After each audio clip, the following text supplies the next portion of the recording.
মাহমুদ গজনবীর ভারত অভিযান দ্বিতীয় খণ্ড পর্ব ১ জনকের প্রায়শ্চিত্ত। বিজিত রাজ্য পেশোয়ারে সুলতান মাহমুদ অধীরভাবে অপেক্ষা করছেন দূত আসেমের আগমন প্রত্যাশায়। কিন্তু ২ সপ্তাহ কেটে গেল, আসেমের কোনো খবর পাচ্ছেন না। প্রত্যাশা এখন হতাশায় রূপান্তরিত হল সুলতানের। আশঙ্কাও দেখা দিল তার মনে, আসেম সাথীদের নিয়ে শত্রু সেনাদের হাতে বন্দী হয়নি তো? দরবারীদের কাছে তিনি আশঙ্কার কথা বার কয়েক ব্যক্ত করেছেন। তিনি শীর্ষ কর্মকর্তাদের কাছে এ ক্ষোভও প্রকাশ করেছেন। যদি শুনি আসেম ও তার সাথীদের ওরা বন্দী করেছে, তাহলে আমি মুলতানের রাজপ্রাসাদের প্রতিটি ইট খুলে ফেলব। ইসলাম গ্রহণ করা ছাড়া কাউকে জ্যান্ত রাখব না। এর ২ দিন পর সুলতানকে সংবাদ দেয়া হল, আসেমের এক সাথী এক যুবতী মহিলাকে নিয়ে গজনি ফিরেছে। দীর্ঘ সফর, ক্ষুধা পিপাসা আর কষ্ট যাতনায় ওদের অবস্থা খুবই করুণ। ওদেরকে এক্ষুনি আমার এখানে নিয়ে এসো। কিছুটা বিস্ময়মাখা কণ্ঠে নির্দেশ করলেন সুলতান। কোনো অঘটন ঘটেনি তো? সৈনিক সুলতানের কক্ষে প্রবেশ করল। মুখ ব্যাদান, তার ২ চোখ কোটরাগত, শ্বাস প্রশ্বাস নিচ্ছে ঘন ঘন। যুবতীর অবস্থা ওর চেয়েও করুণ। সুলতান ওদের পানি দিতে নির্দেশ করলেন। পানি নিয়ে এলে উভয়ে কয়েক ডোক পান করল। সুলতানে আলী মাকাম, ঘোড়াকে বিশ্রাম দেয়া ছাড়া আমরা পথে কোথাও এক মুহূর্ত দেরি করিনি। কমান্ডার আসেমের এখানে পৌঁছার আগেই আপনার সাথে সাক্ষাৎ করা ছিল আমাদের উদ্দেশ্য। সম্ভবত সে এখনও পৌঁছেনি, বলল সৈনিক। জাহাপনা, আসেম আপনার পয়গামের যে জবাব নিয়ে আসছে তা সম্পূর্ণ প্রতারণা। মুলতানের শাসক দাউদ বিন নসর হিন্দুদের চেয়ে আরও বেশি ভয়ঙ্কর শত্রু আপনার। সে হিন্দুদের পক্ষ থেকে আপনাকে হত্যা করার দায়িত্ব নিজের কাঁধে নিয়েছে। সেই সাথে আমাদের সেনাবাহিনীকে পরাজিত করে আত্মসমর্পণে বাধ্য করার জন্যে মারাত্মক চক্রান্তের জাল বিছিয়েছে। সে আনন্দপাল ও বিজিরায়ের পক্ষে ষড়যন্ত্র বাস্তবায়নে মিল নকশা এঁকেছে। সেই মিল নকশার অংশ হিসেবেই ওরা আসেমকে হাত করে নিয়েছে। আসেম আপনার কাছে যে মানচিত্র নিয়ে আসছে সেটি হিন্দুদের সরবরাহকৃত। বিজিরায় ও আনন্দপালের সৈন্যরা দাউদের হয়ে ওত পেতে থাকবে আমাদের গমনপথে নিরাপত্তা দেয়ার কৌশল করে। কিন্তু সুযোগ মতো ওরা আপনার উপর হামলা করবে এবং আমাদের সেনাবাহিনীকে আত্মসমর্পণে বাধ্য করবে। আসেম তার অধীনস্থ সৈনিকদের নিয়ে ওদের ক্রিয়নক হিসেবে আত্মসমর্পণে প্ররোচনা দিবে। দাউদ যে এই নীল নকশা এঁকেছে, আসেম কি তা বুঝতে পারেনি? সে নিজেই তো বিক্রি হয়ে গেছে। সে এখন দাউদের ক্রিয়নক। সৈনিক যুবতী সম্পর্কে বিস্তারিত অবগত করল সুলতানকে।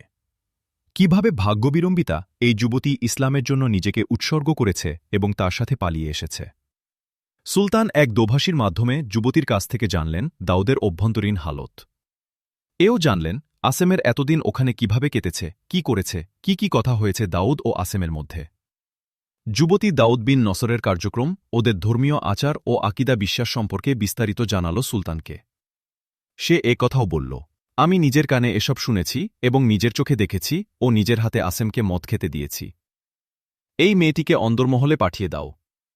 এর সেবা যত্নে কোনো ত্রুটি হয় না যেন। আর এই সৈনিকেরও খানাদানা ও বিশ্রামের সুব্যবস্থা করো। ওকে শাহী মেহমানখানায় থাকতে দাও। এরা যে আসেমের আগেই পৌঁছে গেছে সে কথা প্রকাশ হয় না যেন। ওদের পৌঁছার ৪-৫ দিন পর আসেম ওমর সুলতানের দরবারে পৌঁছাল। আসেম সুলতানকে বলল, দাউদ বিন নসর আপনার জন্য দামি দামি উপঢৌকন পাঠিয়েছে এবং অধীর আগ্রহে আপনার আগমন প্রত্যাশা করছে। সে আপনাকে মুলতানে স্বাগত জানাতে উগ্রীব। দাউদের দেয়া ষড়যন্ত্রের মানচিত্র সুলতানের কাছে মেলে ধরে সে বলল, এটা দাউদের বলে দেয়া পথ।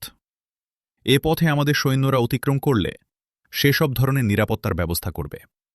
আসেম আরও বলল, দাউদ বিন নসর আমাদের খুব নির্ভরযোগ্য দোস্ত। মুলতান পর্যন্ত সৈন্য নিয়ে যাওয়ার পথ আমি দেখে ফেলেছি। তবে তুমি আমাকে বলো, বিজিরায় ও আনন্দপালের সৈন্যরা কোন কোন জায়গায় ওত পেতে থাকবে এবং রাতের আঁধারে কিভাবে গুপ্ত হামলা করবে? বিস্ময় ভরা চোখে সুলতানের দিকে তাকালো আসেম। নির্দেশ দিলেন সুলতান, ওদের দুজনকে নিয়ে এসো। একটু পরই আসেম ওমরের হারিয়ে যাওয়া নিরাপত্তারক্ষী আর সেই তরুণী এসে দাঁড়াল তার সামনে। এই যুবতীকে চেনো? গম্ভীর কণ্ঠে জিজ্ঞেস করলেন সুলতান। তোমার কি মনে আছে দাউদের প্রাসাদে বসে যখন তুমি তোমার ঈমান আর আমার জীবন বেচাকেনা করছিলে, তখন এই যুবতী তোমাদের মত পরিবেশন করছিল? তুমি কি আমার মুখেই তোমার কৃতকর্মের বিস্তারিত শুনতে চাও, না ওর মুখে শুনবে? এর চেয়ে কি এটাই ভালো নয় যে কৃতকর্মের বর্ণনা তুমি নিজের মুখেই দাও? উঠে দাঁড়াল আসেম ওমর। কৃত অপরাধ আর পাপাচারের বোঝ ওর ঈমানী শক্তিকে বিলীন করে দিয়েছে। সত্যের মুখোমুখি হতে সাহস হল না তার। আস্তে করে তরবারিটা কোষমুক্ত করে আগাটা বসিয়ে দিল পেটে এবং দুহাতে তরবারির বাট ধরে এমন জোরে চাপ দিল যে পিঠ ফুঁড়ে বেরিয়ে গেল। একটা চাপা চিৎকার দিয়ে পড়ে গেল মেঝের ওপর। তরপাতে লাগল ওর দেহ। প্রহরীদের নির্দেশ দিলেন সুলতান, ওর দেহকে শহরের বাইরে খোলা জায়গায় ফেলে এসো। ঈমান সওদাকারী দাফন কাফনের হকদার নয়। সেনাপতিদের ডেকে পাঠালেন সুলতান। নির্দেশ দিলেন, এখনই সেনাদের তৈরি হতে বলুন।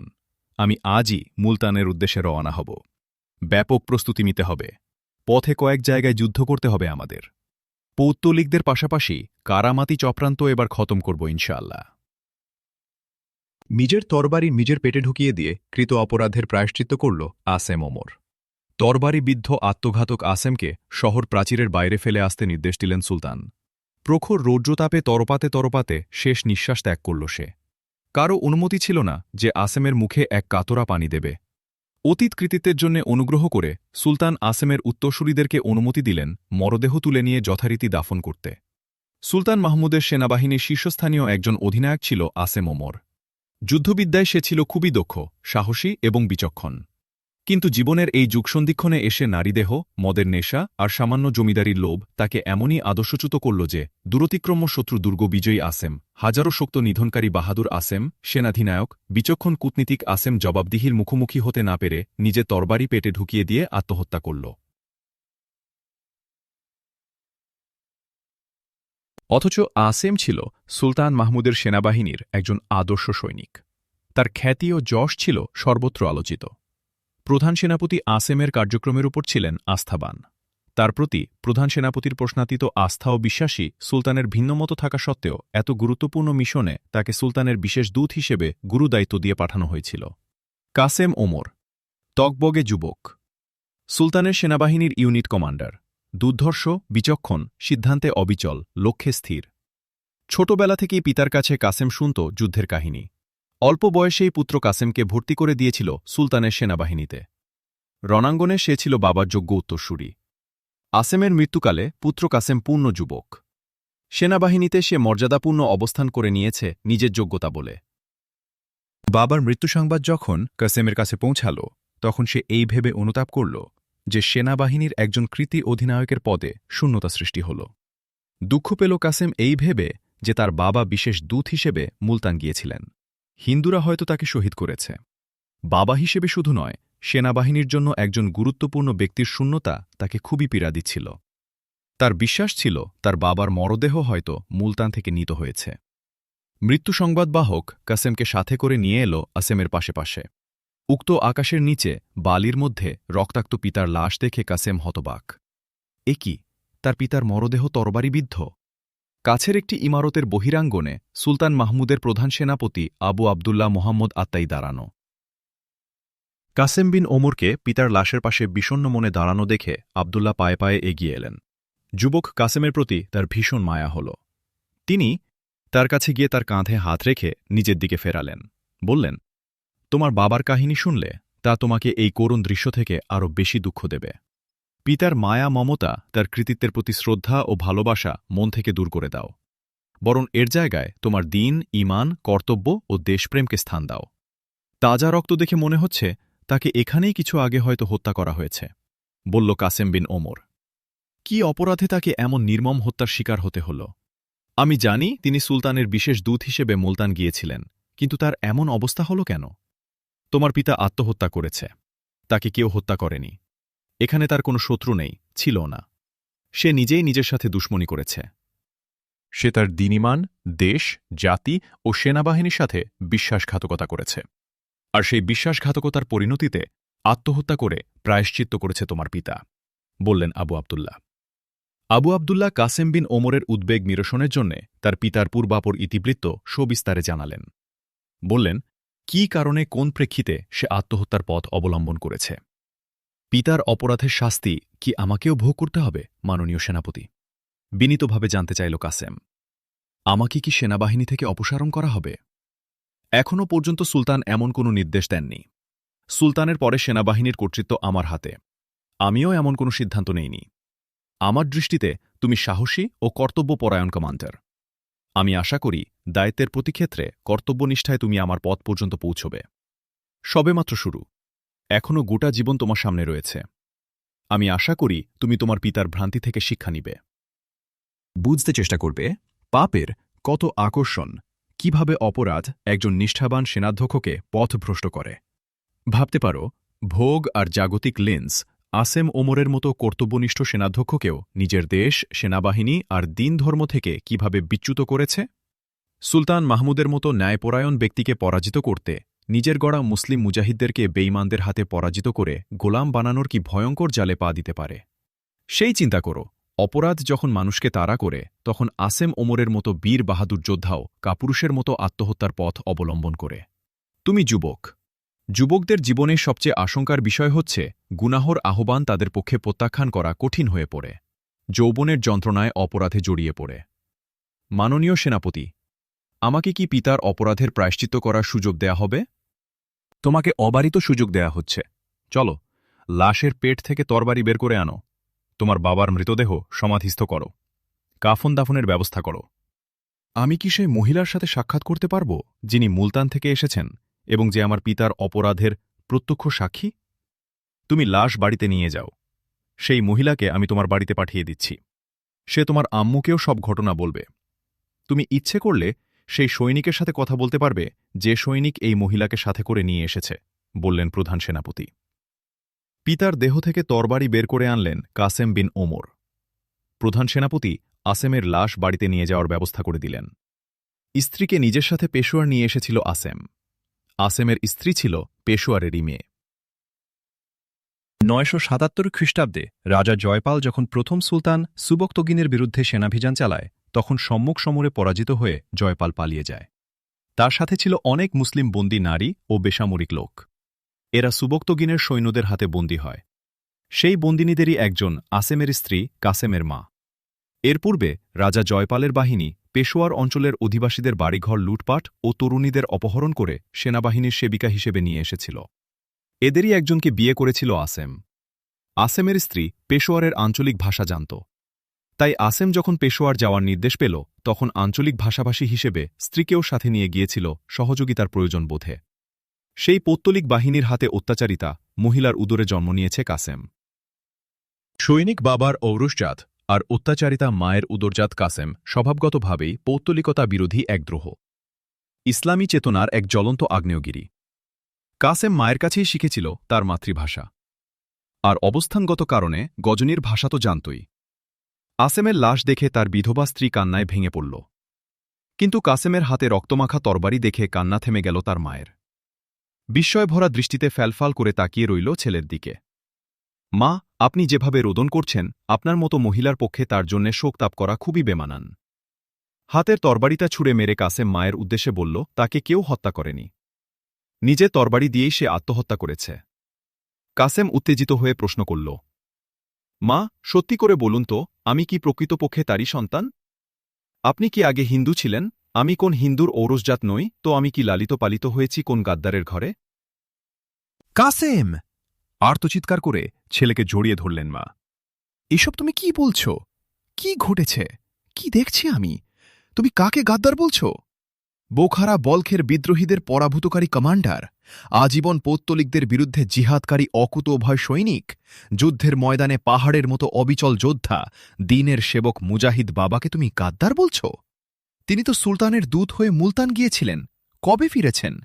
তিনিই গাদ্দার হবেন কি করে? কি হয়েছে বাবা, বলো, আমাকে খুলে বলো। আমি বলতে পারব না মা।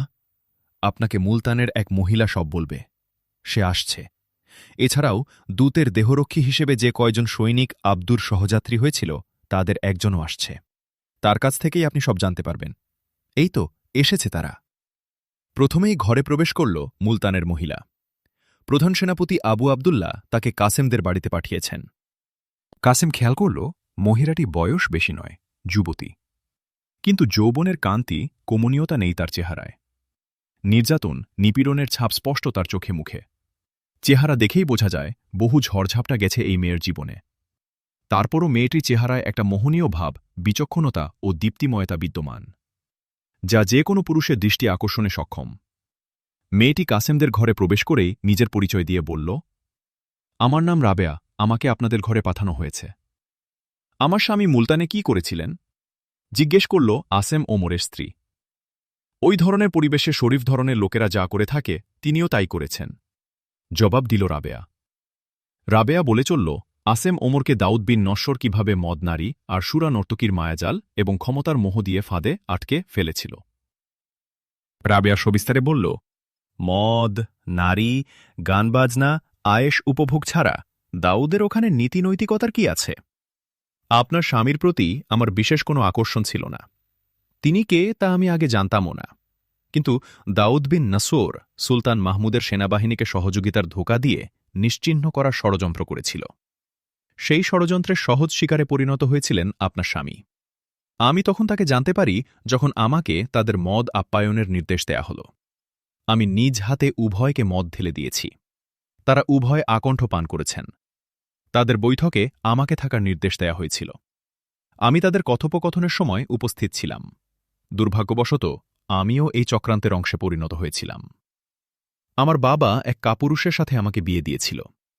সেই ব্যক্তি আমাকে দাউদ বিন নসরের কাছে উপহার হিসেবে রেখে যায়। করুণ পরিণতির শিকার হয়ে মানসিকভাবে আমি ভেঙে পড়েছিলাম। গুনাহ আর পাপ ক্লিষ্ট জীবনযাপনে বাধ্য হওয়ায় মনের দিক থেকে আমি মরেই গিয়েছিলাম। বেঁচে থাকা আমার কাছে অভিশাপ মনে হতো। কিন্তু একজন জ্ঞানী ও সাধক ব্যক্তি আমার মৃতপ্রায় হৃদয়টিকে সজীব করে তুলেছেন। তিনি আমার এক বাল্যবান্ধবীর পিতা। তিনি আমাকে বোঝালেন দাউদ বিন নসর ইসলামের দুশমন।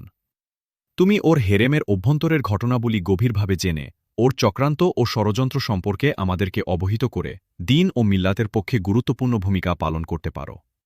বাহ্যত তোমার জীবন কষ্টকর হলেও আল্লাহ হয়তো তোমার অসহায়তাকে ক্ষমা করে দ্বীন ও ইসলামের জন্য তোমার খেদমতে সন্তুষ্ট হবেন।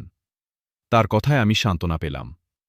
অল্পদিনের মধ্যে দাউদের হারেমে সবচেয়ে আস্থাভাজন ও কর্তব্যপরায়ণ সেবিকা হিসেবে নিজেকে প্রতিষ্ঠিত করতে আমি সক্ষম হলাম। আর বান্ধবীর পিতাকে দাউদের কার্যক্রম সম্পর্কে যথারীতি অবহিত করার দায়িত্ব কাঁধে নিয়ে নিলাম। রাবেয়া বলল, কারামাতি গোষ্ঠীর উদ্দেশ্য সীমাহীন জঘন্য, তেমনি ওদের কাজকর্ম ও চালচলন। কারামাতিরা নিজেদের মুসলমান দাবি করে বটে, কিন্তু এমন কোনো গুনাহর কর্ম নেই যা ওরা বৈধ মনে করে না। মুলতান কারামাতিদের প্রধান কেন্দ্র। ওই অঞ্চলের সাধারণ মানুষ ওদের বিভ্রান্তির শিকার হয়ে দলে দলে কারামাতি হয়ে যাচ্ছে। অবশ্য কারামাতিদের বিরুদ্ধেও কিছু সংখ্যক লোক সক্রিয় রয়েছে, কিন্তু তারা প্রকাশ্যে নয়, অতি গোপনে। ওখানে কারো পক্ষে কারামাতিদের বিরুদ্ধাচরণ করে টিকে থাকা অসম্ভব। আমার বান্ধবীর পিতা কারামাতি বিরোধী দলের নেতৃত্বে রয়েছেন। তিনি বিশুদ্ধ আকিদায় বিশ্বাসী, আমলদার খাঁটি মুমিন ব্যক্তি। তিনি সবসময় বলেন তার সামর্থ্য নেই, এজন্য তিনি গজনী আসতে পারছেন না। তিনি বলেন সাক্ষাৎ হলে সুলতান মাহমুদকে তিনি মুলতান অভিযানের জন্য অনুরোধ করতেন, কারণ কারামাতিরা মুসলমানদের জন্য হিন্দুদের চেয়েও ভয়ঙ্কর ও বিপজ্জনক। তার কাছে নিয়মিত যাতায়াত ছিল আমার। দাউদের ওখানে যা কিছু ঘটত, যেসব চক্রান্ত করা হতো, সবকিছুই হতো আমার জ্ঞাতসারে। এসবের খবর আমি যথারীতি তাকে জানিয়ে দিতাম। দাউদের হারেমেই আমি সুলতান মাহমুদ সম্পর্কে জেনেছি। দাউদের কাছে রাজা আনন্দপাল ও বিজিরায় কদিন পর পর আসত। ওরা সুলতান মাহমুদকে পরাজিত করতে এবং তার সেনাবাহিনীকে ধ্বংস করার ষড়যন্ত্রে নিয়মিত সলা পরামর্শ করত। আপনার স্বামী সম্পর্কে আমি জানতে পেরেছিলাম যে তিনি সুলতানের সেনাবাহিনীর এক শীর্ষ পর্যায়ের কর্মকর্তা। এজন্য তার প্রতি আমার শ্রদ্ধা ছিল। কিন্তু দাউদের হারেমের সুন্দরী কিশোরী আর মদ সুরার ফাঁদে পড়ে নিজের কর্তব্য ভুলে গেলেন। এমনকি নিজের বাহিনীকে ধ্বংস করার চক্রান্তে নিজেই জড়িয়ে পড়লেন। এ কথা আমি বান্ধবীর পিতাকে জানানোর পর তিনি আপনার স্বামীর একজন দেহরক্ষীকে ডেকে তাকে সব কথা বুঝালেন এবং হারেম থেকে আমাকে পালানোর ব্যবস্থা করে দিলেন। সেই রক্ষীর সাথে আমি গজনী এসেছি। আমরা আপনার স্বামীকে ভ্রান্তিতে রেখে তার আগেই গজনী পৌঁছে সুলতানের সাথে সাক্ষাৎ করি। কয়েকদিন পর দেহরক্ষীদের নিয়ে আপনার স্বামী গজনী পৌঁছে দাউদের চক্রান্ত বাস্তবায়নের জন্য সম্পূর্ণ প্রতারণাপূর্ণ তথ্য সুলতানকে অবহিত করেন। সুলতান তার প্রতারণা প্রমাণের জন্য আমাকে ও সেই দেহরক্ষীকে তার সামনে হাজির করেন। আমি আপনার স্বামীর প্রতারণা ফাঁস করে দিলে তিনি নিজের পরিণতি বুঝতে পেরে কোমর থেকে তরবারি বের করে আচমকা পেটে বিদ্ধ করেন। কাসেম ও তার মা নীরবে রাবেয়ার কথা শুনছিল। রাবেয়ার কথা শেষ হলে তার মা উঠে আসেমের তরবারিটি হাতে নিয়ে কাসেমের দিকে বাড়িয়ে বললেন, আমি তোমার পেটে শত্রুবাহিনীর তরবারি বিদ্ধ দেখতে চাই। তবে এর আগে ওই তরবারি দিয়ে অন্তত 100 শত্রু তোমাকে নিধন করা চাই। এ তরবারি আমাকে দিও না। এ তরবারিতে যে রক্ত লেগে আছে তাতে শরাবের প্রভাব রয়েছে। এ তরবারি নাপাক। এ নাপাক তরবারি দিয়ে কি জিহাদ করা যায়? বলল কাসেম। আসেম ওমরকে অতি সাধারণ মানুষের মতো দাফন করা হল। তার স্ত্রী আসেমের মৃত্যুতে অনুতাপ করল বটে, কিন্তু মোটেও আর কান্নাকাটি করল না, যেমনটি একজন কৃতী সেনাপতির মৃত্যুতে তার প্রেয়সী স্ত্রী করে থাকে। আসেমের স্ত্রীর মনে হিন্দুদের প্রতি পাহাড়সম ঘৃণা। সে যৌবনে হিন্দুদের অপহরণের শিকার হয়। তার বিশ্বাস, নিরীহ অবলা কিশোরীদের অভিশাপের কারণেই প্রতাপশালী জয়পালের রাজয় ঘটেছে। আল্লাহ মেহেরবানিতে সে আসেম ওমরের মতো দক্ষ সৈনিককে পেয়েছিল স্বামী হিসেবে। বিয়ের পর অল্পদিনের মধ্যেই আসেম অধিনায়ক পদে উন্নীত হয়। কিন্তু ভাগ্যের পরিহাস, ইসলাম ও মুসলিম বাহিনীর জন্য নিবেদিত প্রাণ সেই কৃতিস্বামীকে হিন্দুরা চক্রান্তের ফাঁদে ফেলে আত্মহত্যা করতে বাধ্য করল। কাসেমের আম্মা পেশোয়ারে সুলতানের অভিযানের কথা শুনে খুশি হয়েছিলেন। এজন্যে তিনি স্বামীর কাছে সফরসঙ্গী হওয়ার বায়না ধরেছিলেন। স্বামী আসেমও পেশোয়ারের আঞ্চলিক ভাষাভাষী হিসেবে কাজে লাগতে পারে মনে করে স্ত্রীকে পেশোয়ার নিয়ে এসেছিল। কাসেমের মায়ের মন ছিল প্রচণ্ড হিন্দু বিদ্বেষে অগ্নিকুণ্ড। সে কোনোদিন তার মতো অসংখ্য যুবতীর উপর হিন্দুদের নির্যাতনের কথা বিস্তৃত হতে পারেনি। কিন্তু প্রতিশোধের আগুন নিভানোর যে স্বপ্ন নিয়ে কাসেমের মায়ের পেশোয়ার আগমন, সেই মায়ের হৃদয় এখন আত্মগ্লানি ও বিষাদে ভরপুর। অসহনীয় কষ্ট তার সাহসী মনটাকে ভেঙে খান খান করে দিচ্ছে। কাসেমের মা জীবনের সব স্বপ্ন স্বামীর পরিবর্তে পুত্রকে সঁপে দিল। ছেলেটিকে সে এখন অত্যাচারী হিন্দুদের বিরুদ্ধে সাহসী রূপে গড়ে তুলতে সচেষ্ট। রাবেয়াকে এক বঞ্চিতা ভাগ্যবিড়ম্বিতা অবলা মেয়ে হিসেবে নিজের কাছেই রেখে দিল। ভয়াবহ ক্ষতির মুখোমুখি থেকে সুলতানের বাহিনীকে বাঁচানোর জন্যে রাবেয়া যে কঠিন দায়িত্ব পালন করেছে, এজন্য তিনি রাবেয়াকে সাধুবাদ জানালেন। তার জন্যে প্রাণ খুলে দোয়া করলেন। আসেম ওমর যেদিন ষড়যন্ত্রের নকশা নিয়ে গনির উদ্দেশ্যে রওনা হল, এর পরদিনই দাউদ বিন নসর বেড়ায় গিয়ে বিজি রায়কে জানাল সুলতানকে পরাজিত করতে সে কি ফাঁদ পেতেছে, কিভাবে সুলতানের প্রেরিত দূতকে বিভ্রান্ত করে ধোঁকা দিয়ে চক্রান্ত বাস্তবায়নের ক্রিয়নব বানিয়েছে। বিজি রায় দাউদের সংবাদ নিয়ে সেদিনই লাহোর চলে গেল আনন্দপালের কাছে। আনন্দপালকে সে বলল, অল্প কদিনের মধ্যে দুশমন আমাদের জালে ধরা দিচ্ছে। আপনার কাজ দাউদের নকশা অনুযায়ী পথিমধ্যে মাহমুদের সৈন্যদের নাস্তানাবুদ করে দেয়া। আনন্দপাল বিজি রায়ের কথা শুনে বলল, আপনি কিভাবে দাউদের কথায় আশ্বস্ত হলেন? দাউদ নিজেও তো একজন মুসলমান। দাউদ চক্রান্ত করে আমাদের সর্বনাশ ঘটাবে না, এমনটা কি করে বিশ্বাস করা যায়? মুসলমানদের উপর এতটা ভরসা করা কি ঠিক হবে? আপনি এখনও জানেন না দাউদ আসলে মুসলমান নয়। আপনার তো কারামতিদের সম্পর্কে জানা নেই। ওরা আবার মুসলমান হলো কি করে? ওরা যত অপকর্ম করে তা তো কোনো অমুসলমানও করে না। ওদেরকে ধর্মহীন বললে ভুল হবে না। ওরা নামমাত্র মুসলমান। আসলে ওরা চরম ইসলাম বিরোধী। তারপরও যদি দাউদ আমাদের সাথে কোনো ধরনের প্রতারণা করে, তবে তার পরিণতি হবে খুবই কঠিন। সে তো চতুর্দিকে আমাদের দ্বারা পরিবেষ্টিত। প্রতারণা করলে ওর রাজ্য আমরা দখল করে ওকে হত্যা করব, না হয় জীবনের জন্য জেলখানার অন্ধকার প্রকোষ্ঠে নিক্ষেপ করব। আপনি এই কথা মনে করবেন না যে মাহমুদের সৈন্যরা এই মুহূর্তে আমাদের উপর হামলা করতে আসছে। মাহমুদ চাচ্ছে মুলতানকে ওদের সেনা ঘাঁটি বানাতে।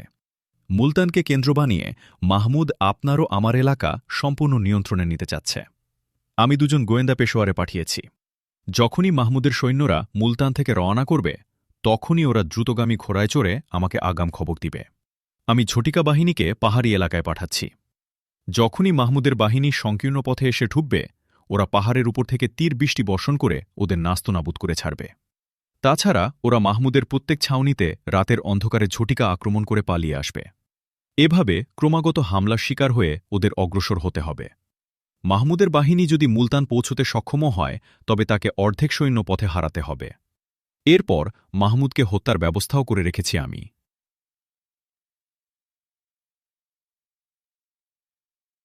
দীর্ঘ সময় আনন্দপাল ও বিজিরায় সুলতান মাহমুদকে চক্রান্তের বেড়াজালে আটকানোর কৌশল নিয়ে আলোচনা করল।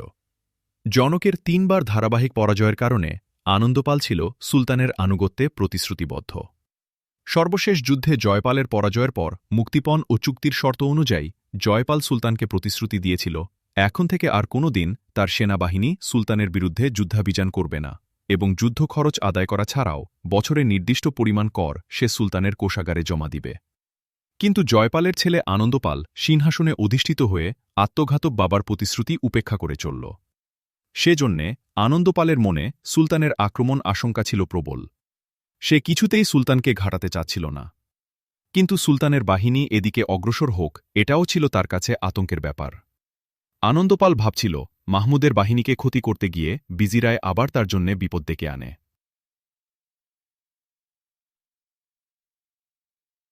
ঝটিকা অভিযানের যে শক্তি মুসলিম সেনাদের রয়েছে আমাদের সৈন্যদের তা নেই।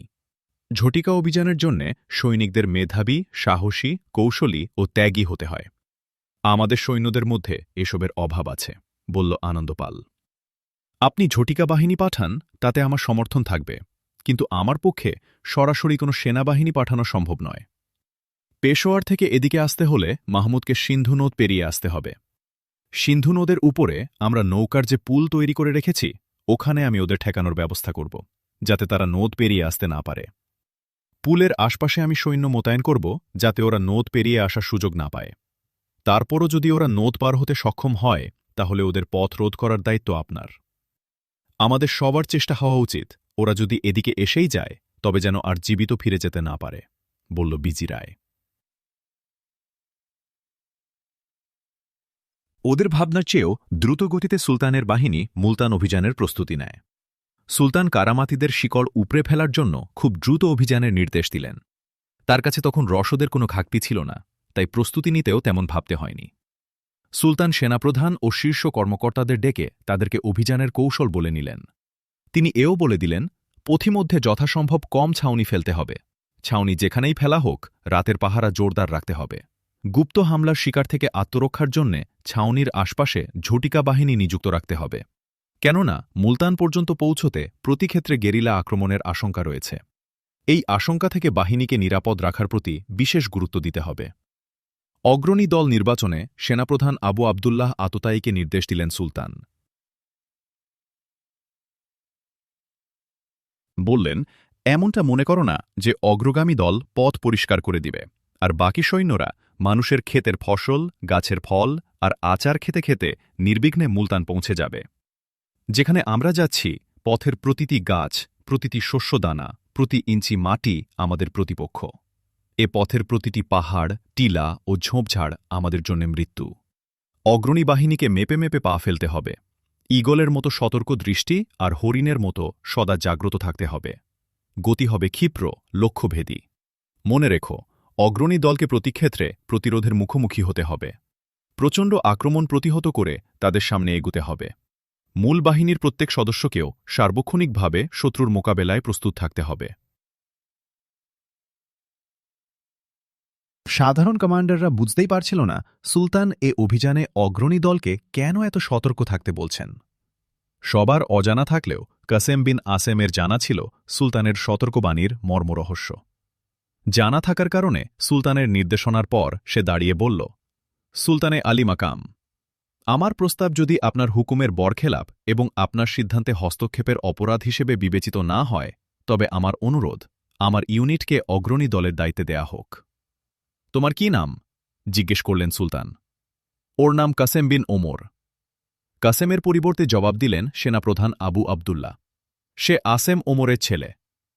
কাসেমের দিকে তাকিয়ে সুলতানের চেহারায় ভাবান্তর ঘটল। তিনি একটু নীরব থেকে বললেন, অগ্রণী দল পরে নির্বাচন করা হবে, তুমি পাশের ঘরে বসো, তোমার সাথে পরে কথা বলবো।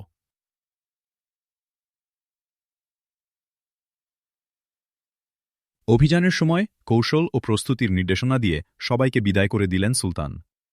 সেনাপ্রধান আবু আবদুল্লাহ ও কাসেমকে ডেকে একান্ত বৈঠকে কাসেমকে জিজ্ঞেস করলেন, তুমি অগ্রণী দলের দায়িত্ব নিতে আগ্রহী কেন? এ অভিযানে পথে পথে যেসব কঠিন বিপদের মুখোমুখি সুলতানের বাহিনীকে হতে হবে তা সবই আমার পিতার তৈরি। তাই পিতার তৈরি বিপদের মোকাবেলা সবার আগে ছেলেরই করা উচিত বলে আমি মনে করি, বলল কাসেম। মুহতারাম সুলতান, ওর আম্মা আমার কাছে এসেছিল। স্বামীর আত্মহত্যায় তার কোনো অনুতাপ নেই। সুলতানের জন্যে তার স্বামীর এত বড় বিপদাংশকা সৃষ্টির জন্যে সে অত্যন্ত দুঃখিত। সে আমাকে বলেছে তার ছেলেকে সে আল্লাহর পথে কুরবান করতে চায়, তাকে যেন অগ্রণী বাহিনীতে সুযোগ দেয়া হয় যাতে সে তার বাবার অপরাধের কাফফারা করার সুযোগ পায়। তুমিও কি তোমার আম্মার মতো আত্মবিশ্বাসী না তোমার পিতার মতো তুমিও বেঈমানদের শিকারে পরিণত হবে? কাসেমকে জিজ্ঞেস করলেন সুলতান।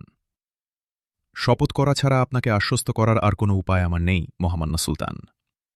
আমি প্রতিজ্ঞা করে বলতে পারি, মায়ের উদ্দীপনাই আমি ধারণ করি, পিতার দুর্বলতা নয়। সৈনিক হিসেবে আমি পিতার উত্তরসূরি। আমি আমার পিতাকে একজন বিচক্ষণ, সাহসী ও বুদ্ধিমান সেনাপতি হিসেবেই দেখেছি, শুনেছি। কিন্তু তার করুণ পরিণতি দেখার পর বেঈমানদের চক্রান্তের উচিত শিক্ষা দিতে আমি শপথ গ্রহণ করেছি। তুমি হয়তো জানো না, তোমার মায়ের বুকে বেঈমানদের প্রতি কি আগ্নেয়গিরি জ্বলছে। যৌবনের শুরুতেই সে বেঈমানদের দ্বারা অপহৃত হয়ে হিন্দু নরপশুদের দ্বারা লাঞ্ছিত হয়েছে। তোমার মায়ের মতো তখনকার বহু তরুণী সৌভাগ্য যে হিন্দুরা পরাজিত হয়ে ওদের ফেলে চলে যায়। আমরা ওদের উদ্ধার করে সেনাবাহিনীর লোকদের সাথে বিয়ের ব্যবস্থা করে দেই। কাসেম, তুমি তরুণ। তুমি হয়তো জানো না, হিন্দুরা মুসলমান তরুণীদের সম্ভ্রমাহানিকে ধর্মীয় দায়িত্ব মনে করে। অথচ মুসলমানরা নারীর মর্যাদা রক্ষা আর ইসলামের জন্য জীবন দিতে কত আন্তরিক ও অকুণ্ঠ। একজন মুসলমান অমুসলিম নারীর সম্ভ্রমকেও পবিত্র আমানত মনে করে জীবন দিয়ে তার সম্ভ্রম রক্ষা করে। ইসলাম নারীর গায়ে হাত দেয়াকে কবিরা গুনাহ এবং শাস্তিযোগ্য অপরাধ সাব্যস্ত করেছে, আর বেঈমানরা নারীর সম্ভ্রাণীকে পুণ্যের কাজের মতো উৎসাহিত করে। কাসেম, বিশ্বের কোনো মুসলিম তরুণী লাঞ্ছিত হলে সারা বিশ্বের মুসলিম তরুণদের ঘুম হারাম হয়ে যাওয়া উচিত। মুসলিম তরুণী লাঞ্ছিতের সংবাদে প্রতিশোধ স্পৃহায় বিশ্ব মুসলিমের ঝাঁপিয়ে পড়া উচিত। তাই আমাদের মুসলিম বোনদের লাঞ্ছিতের প্রতিশোধ আমাদের নিতেই হবে। নরপশুদের কালো হাত ভেঙে গুড়িয়ে দিতে হবে, না হয় আমাদের সন্তানরা ওদের পাশবিকতা ও দন্ত নখরাঘাতে বারবার রক্তাক্ত হবে। প্রতিশোধ? কন্যা জায়েদের লাঞ্ছিত করার প্রতিশোধ? আমি সেই প্রতিশোধ নিতেই প্রস্তুত, সুলতানে আলী মাকাম। কাসেম, তারুণ্য এক ধরনের অন্ধত্ব, বললেন সুলতান। ছোটবেলায় আমি আমার শাইখ ও মুর্শিদের কাছে শুনেছি, মানুষের মধ্যে অপরাধ প্রবণতার চেয়ে নেক কাজ করার প্রবণতা বেশি শক্তিশালী। কিন্তু সেই প্রবণতা মানুষের ইচ্ছাধীন। মানুষ যদি নিজ ইচ্ছাশক্তিকে নেক কাজ করার প্রতি ধাবিত করে, তখনই সে পাপ পঙ্কিলতা থেকে মুক্ত থাকতে পারে। তোমার পিতার মৃত্যু আমাকে অতটুকু কষ্ট দেয়নি যতটুকু কষ্ট দিয়েছে তার নৈতিক অবনতি। সারা জীবনের জিহাদ, ইসলামের খেদমতে নিজের অবদানকে সে মুলতানের কদিনের রং তামাশা আর আমোদ আয়েশে জলাঞ্জলি দিয়ে দিল। এখানে ফিরে এসেছিল সে শুধু শরীরটি নিয়ে, তার হৃদয়কে মুলতানের নাজঘরেই সে হত্যা করে এসেছিল। এই মাটির পাপ পঙ্কিল দেহের মায়া ত্যাগ করো কাসেম, রুহকে পঙ্কিলতা মুক্ত রাখতে চেষ্টা করো। আমার মুর্শিদ শাইখ আবুল হাসান খিরকানি বলেছেন, মানুষের হৃদয় বা আত্মা আল্লাহ পবিত্র আমানত। যে এ পবিত্র আমানতে কলিমা লিপ্ত করল, সে আল্লাহর আমানতে খেয়ানত করল। কাসেম, আত্মাকে পবিত্র রাখতে চেষ্টা করো। তোমার পিতা তার রুহকে নাপাক করে ফেলেছিল, যার ফলে একজন খ্যাতিমান কৃতি ব্যক্তিত্ব হওয়ার পরও তাকে অপমানজনক মৃত্যুবরণ করতে হল। তার এই লজ্জাজনক পরিণতির জন্য আমার মনে খুবই কষ্ট কাসেম। দেখো, মুলতানের সেই মেয়েটি পাপের সাগরে নিমজ্জিত থাকার পরও সে তার আত্মাকে নেক কাজে নিয়োজিত রেখেছিল, ইসলামের সেবায় নিজেকে উজাড় করে দিয়েছিল, যার ফলে আল্লাহ তাকে পাপ পঙ্কিল জগৎ থেকে মুক্তির ব্যবস্থা করে দিয়েছেন। সেই তোমার পিতার অধঃপতন ও চক্রান্তে জড়ানোর কথা আমাকে অবহিত করেছে। দেখো, ইসলামের জন্য নিবেদিতা এক অবলা মহিলার দ্বারাও আল্লাহ তাআলা কত বড় কাজ নিতে পারেন। সে যদি আমাকে যথাসময় অবহিত না করত, তবে না জানি আমাদের কত কঠিন বিপদের মুখোমুখি হতে হতো। কাসেম, তুমি হয়তো আমাদের অভিযানের উদ্দেশ্য জানো। এটাও হয়তো বুঝতে পেরেছে পথে পদে পদে কঠিন বাধা ডিঙাতে হবে। আমাদের অভিযানের উদ্দেশ্য কি এবং পথিমধ্যে কি কি বিপদ হতে পারে তা আমি জানি, সুলতানে আলী মাকাম। মেহরবানি করে আপনি আমাকে অনুমতি দিন, যাতে আমি নিজের পছন্দ মতো সহযোদ্ধা নির্বাচন করতে পারি। আশা করি বেঈমান গুপ্তঘাতকরা আমাদের অগ্রযাত্রা রুখতে পারবে না। সুলতান মাহমুদ সেনাপ্রধান আবু আবদুল্লাহকে বললেন, কাসেমকে তার পছন্দমতো সহযোদ্ধা নির্বাচনের সুযোগ দিন। অগ্রগামী দলে নির্ভীক, সাহসী ও পারদর্শী ৫০০ যোদ্ধা বেছে নিল কাসেম। তারা পেশোয়ার থেকে সবার আগে রওনা হল। এই দলের অধিনায়ক কাসেম বিন ওমার। কাসেমের অশ্ব সবার আগে, তার পাশাপাশি অন্য একটি ঘোড়ায় আরোহী এক মহিলা। কাসেম জানত নিকাব পরিহিতা সহযাত্রী কে। বেশ কিছুদূর অগ্রসর হওয়ার পর কাসেমের ঘোড়া থেমে গেল কাফেলা। কাসেম নিজ অশ্বপৃষ্ঠ থেকে নেমে নিকাব পরিহিতার মুখোমুখি হয়ে বলল, এখন আমাকে আল্লাহর হাতে সোপর্দ করে দাও মা। মহিলার কদমবুচি করে বলল কাসেম। মাও ঘোড়া থেকে নেমে গেলেন। কাসেমের ডান বাহুতে কাবিজের মতো একটা ছোট্ট পুটলি বেঁধে বললেন, এটা পবিত্র কুরআনের সেই আয়াত যার বরকতে সকল বাধা পায়ে দলে, তোমরা মঞ্জিলে পৌঁছে যাবে সাফল্যের সাথে। শর্ত হল তোমার ঈমানদারির উপর অবিচল থাকতে হবে। মানুষের শারীরিক সামর্থ্য অটুট রাখতে হলে ঈমানী শক্তি মজবুত থাকা অপরিহার্য। আলবিদাহে প্রিয় পুত্র, যদি তুমি জীবিত ফিরে এসো তাহলে খুশি হব, তবে সবচেয়ে খুশি হব যদি তোমার লাশ ফিরে আসে আর তোমার শাহাদাতের বিনিময়ে মুসলিম বাহিনী বিজয় লাভ করে। এতটুকু বলার পর মায়ের কণ্ঠ রুদ্ধ হয়ে গেল। আবেগে তার শরীর কাঁপতে শুরু করল। দুচোখ বেয়ে নেমে এলো অশ্রুর অঝোর ধারা। কাল বিলম্ব না করে কাসেম এক লাফে অশ্বপৃষ্ঠে উঠে বসে ঘোড়ার বাগে টান দিল। চলতে শুরু করল অগ্রগামী কাফেলা। অনেক দূরে গিয়ে পিছনে ফিরে তাকাল কাসেম। একটি টিলার উপরে ছায়ার মতো অস্পষ্ট একজন অশ্বারোহী গোচরীভূত হল। কাসেম অনুমান করল তার মা হাত নাড়িয়ে তাকে আলবিদা জানাচ্ছেন। ঘোড়া সামনে চলতে লাগল। একটি উঁচু টিলা মা ও ছেলেকে অদৃশ্য করে দিল। পেশোয়ারের এক বিশাল প্রান্তরে সেনাবাহিনীর সামনে এসে সুলতান মাহমুদ যখন দাঁড়ালেন, তখন ভোরের অন্ধকার ভেদ করে পূর্বাকাশে সূর্য উঠছে। রসদপত্র বোঝাই করা দীর্ঘ সারি ধীর লয়ে এগিয়ে যাচ্ছে। সৈন্যরা সুলতানের নির্দেশের অপেক্ষায় পড়িয়ে। মুজাহিদ ভাইয়েরা, আজ তোমরা আমার নির্দেশে নয়, আল্লাহর নির্দেশে অভিযানে বের হচ্ছ। তোমরা আজ এমন এক ভূখণ্ডে যাচ্ছ যে ভূখণ্ড মুহাম্মদ বিন কাসিম ও তার সহযোদ্ধাদের আজানের ধ্বনিতে মুখরিত হয়েছিল। কিন্তু বেঈমানেরা এখন আর সে দেশে উচ্চকিত হতে দেয় না সুমধুর আজানের আওয়াজ। সেখানে আজ ইসলামের নাম নিশানা নিশ্চিহ্ন হওয়ার উপক্রম। মসজিদগুলো আজ পরিত্যক্ত। কাফের বেঈমানেরা অপবিত্র করছে আল্লাহর এবাদতখানাগুলো। দুঃশাসন চলছে জালেমদের। তোমাদেরই বোনকন্যাদের সম্ভ্রম লুষ্ঠিত হচ্ছে সে দেশের ঘরে ঘরে।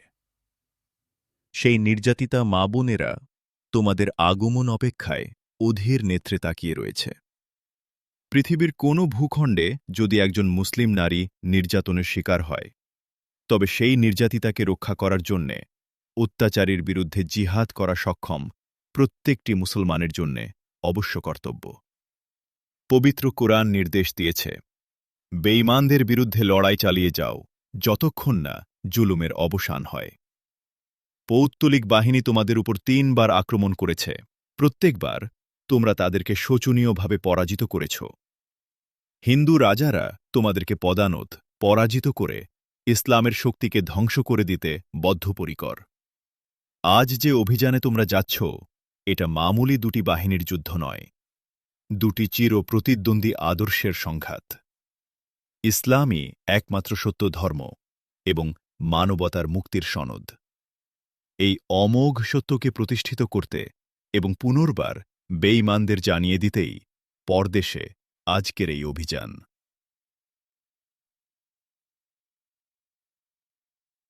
মুলতানের পথঘাট অপরিচিত হলেও তোমরা সেটিকে পরদেশ মনে করো না।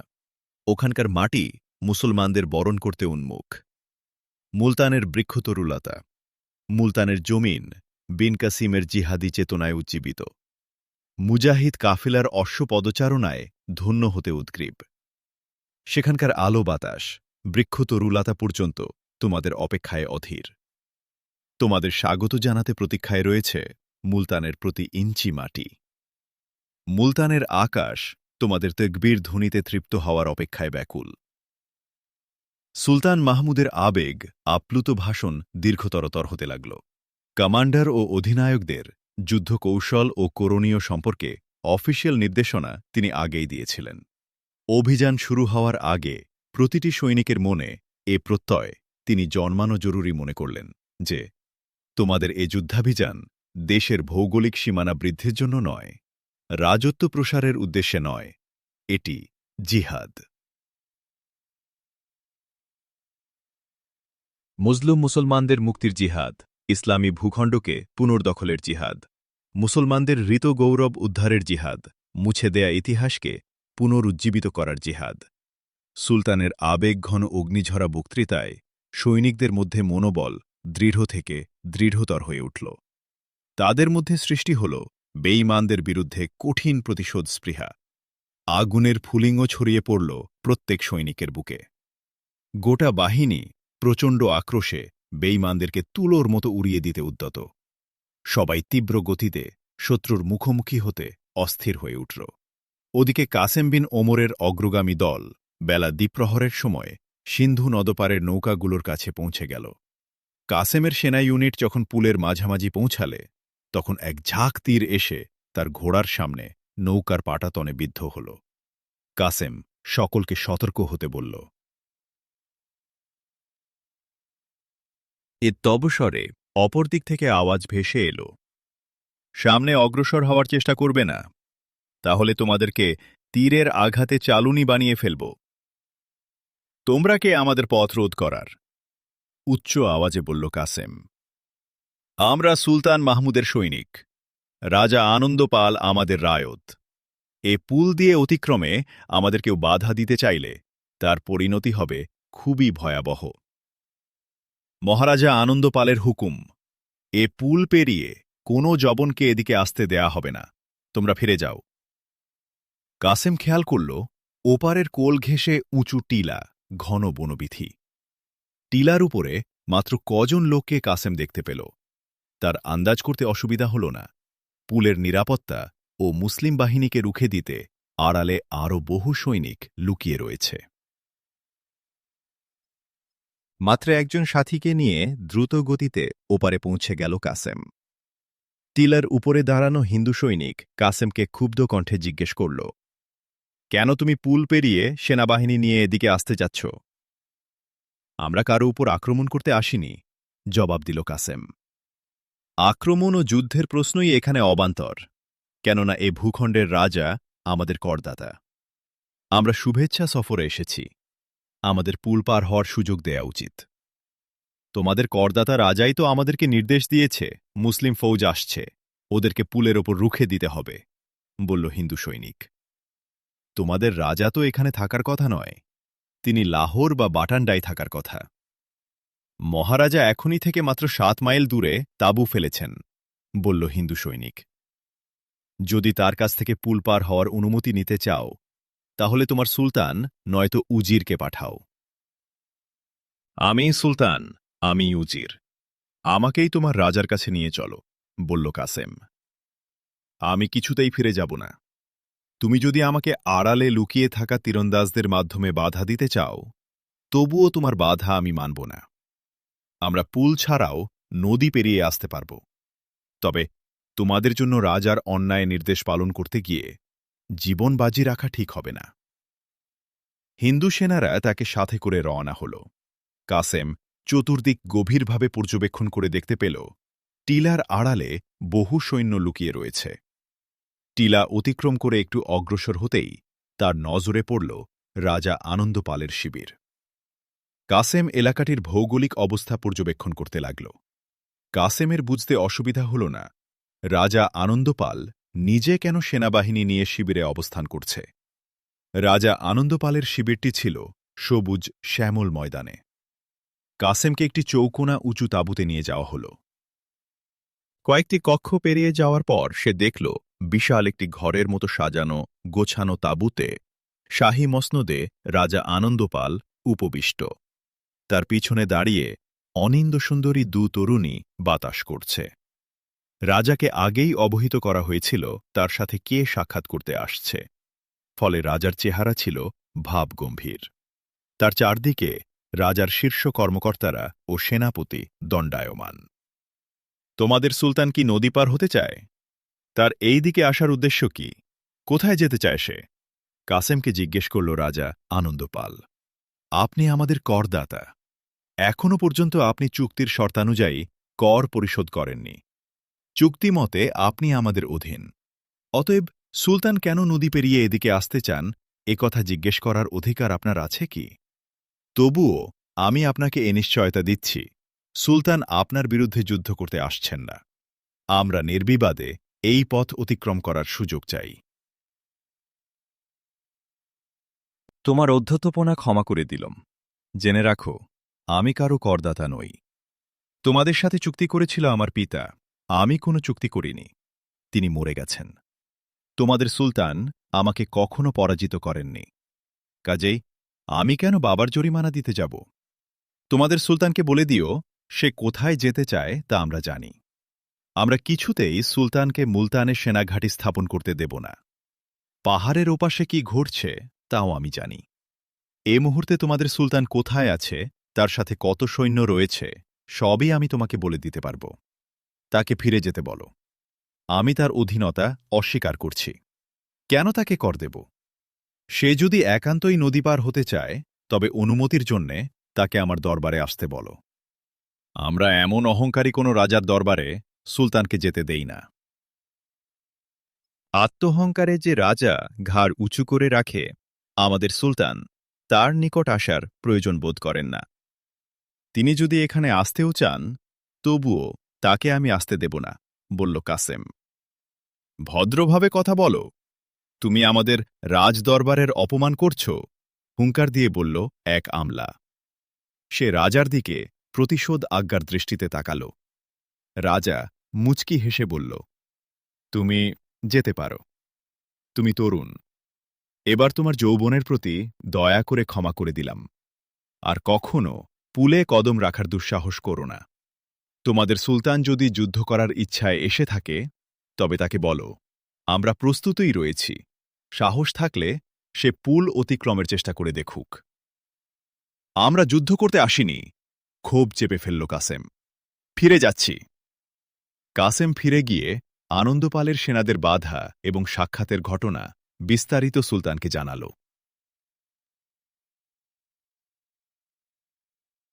তোমার বুদ্ধি ও বিচক্ষণতার জন্যে আমি কৃতজ্ঞ কাসেম। তুমি চমৎকার কূটনৈতিক। চাল দিয়েছ। ওকে এমনই একটা সংশয়ের মধ্যে ফেলা দরকার ছিল। দেখবে, আজ রাতেই আমি নদী পার হওয়ার ব্যবস্থা করব। তোমার অগ্রগামী ইউনিট পুলের কাছে অপেক্ষা করবে। আরেকটি অশ্বারোহী ইউনিট তোমার পিছনেই থাকবে সহযোগী হিসেবে। অন্য সৈন্যরা ভিন্ন পথে নদী পেরিয়ে আনন্দপালের শিবিরে আক্রমণ শানাবে। তুমি আমার পয়গামের অপেক্ষা করবে।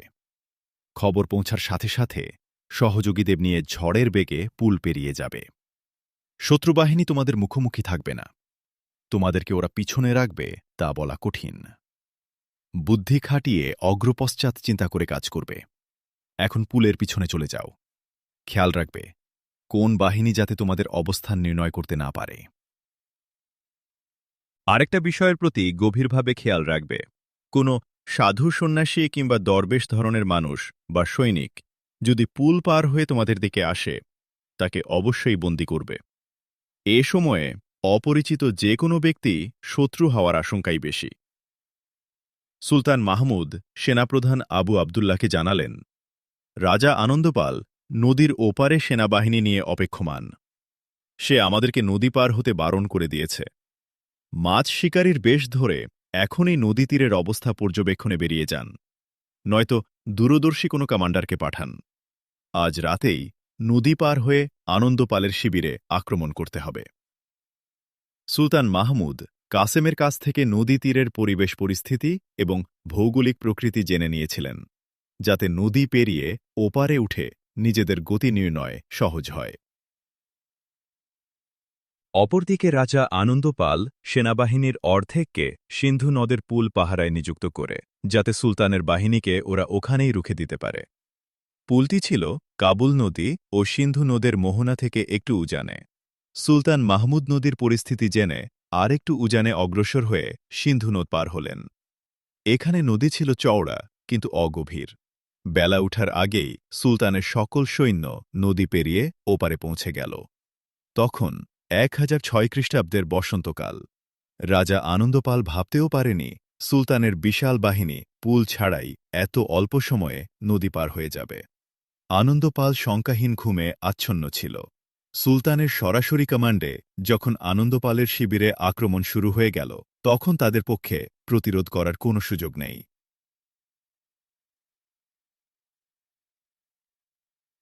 আনন্দপালের যে সৈন্যরা পুলের পাহারায় ছিল, ওরা ছিল সার্বক্ষণিকভাবে প্রস্তুত।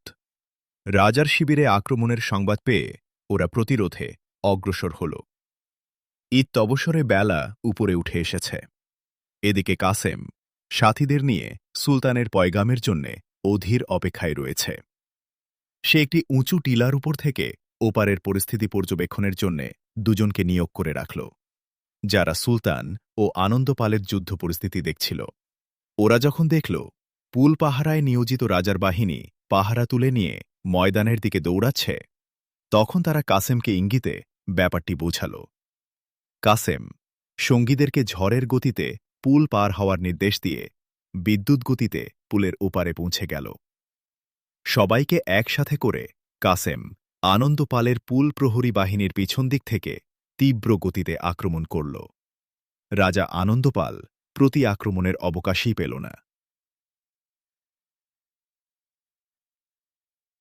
পরিস্থিতি এমন হল যে রাজার পালানোই একমাত্র বিকল্প পথ। রাজা প্রাণ নিয়ে পালিয়ে গেল। তার সৈন্যরা বিক্ষিপ্ত ছড়িয়ে পড়ল। অধিকাংশকে সুলতানের বাহিনী বন্দী করল। কিছু সংখ্যক পালাতে সক্ষম হল, আর বাকিরা নিহত হল। সুলতানের বাহিনী আনন্দপালকে বর্তমান অজিরাবাদ পর্যন্ত তাড়া করেছিল, কিন্তু আনন্দপাল গরিব মাঝিদের মোটা অঙ্কের বকশিস দিয়ে পাঞ্জাব নদী পার হয়ে প্রাণে বেঁচে যায়। ইতিহাসে এ যুদ্ধ সিন্ধু নদ যুদ্ধ হিসেবে খ্যাত। পশ্চাৎধাবনকারী সুলতানের সৈন্যরাও বিক্ষিপ্ত হয়ে পড়েছিল, কিন্তু সুলতান দ্রুত দূত পাঠিয়ে বিক্ষিপ্ত সৈন্যদেরকে ঝিলাম নদীর পূর্ব তীরে একত্রিত করেন।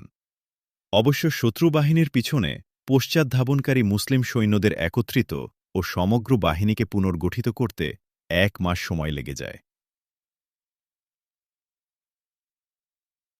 সুলতান মাহমুদ সেনাধিনায়ক ও কমান্ডারদের বললেন, আমরা বিজি রায়ের অবস্থান থেকে অনেক দূরে সরে এসেছি। এই মুহূর্তে বিজি রায়ের সাথে সংঘর্ষ এড়াতে চেষ্টা করা উচিত। আমাদের সৈন্যরা রণক্লান্ত। এছাড়া আমাদের আসবাবপত্র ও শত্রু বাহিনীর থেকে প্রাপ্ত বিপুল সম্পদও যুদ্ধাবস্থায় আগলে রাখা কষ্টকর হবে।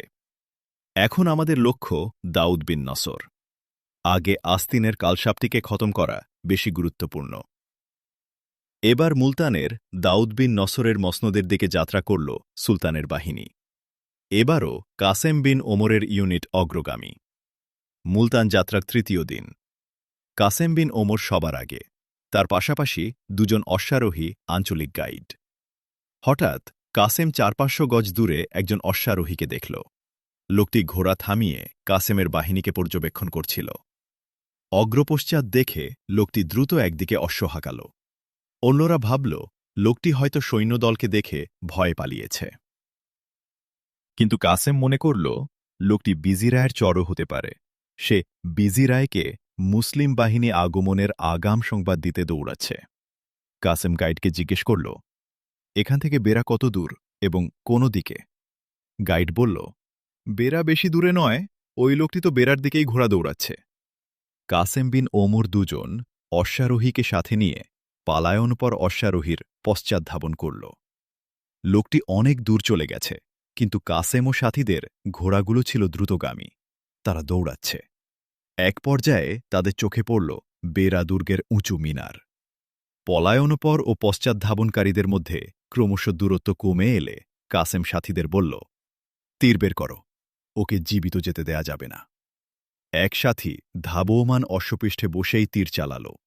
একটি তীর লোকটির পিঠে, আর একটি তীর ঘোড়ার পশ্চাৎদেশে বিদ্ধ হল। এতে পলায়নকারীর ঘোড়ার গতি আরও বেড়ে গেল। কাসেমের সাথীরা আরও 2টি তীর নিক্ষেপ করল, কিন্তু লক্ষ্যভ্রষ্ট হল।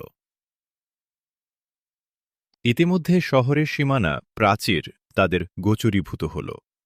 সীমানা প্রাচীর দুর্গের মতোই উঁচু। পলায়নপর অশ্বারোহী শহরের প্রবেশদ্বারে ঢুকে পড়লে কাসেম ও সাথীরা ঘোড়া ফিরিয়ে নিল। বিজি রায় দরবারে উপবিষ্ট। তার প্রধান সেনাপতি তাকে রিপোর্ট শোনাচ্ছিল। গুপ্তবাহিনী 1.5 মাস হয়ে গেছে, কিন্তু এখনও পর্যন্ত তারা মাহমুদের কোনো সৈনিকের দেখা পায়নি। বিজি রায়ের সামনে ছিল ষড়যন্ত্রের সেই নকশা যা দাউদ বিন নসর আসেম ওমরকে দিয়েছিল।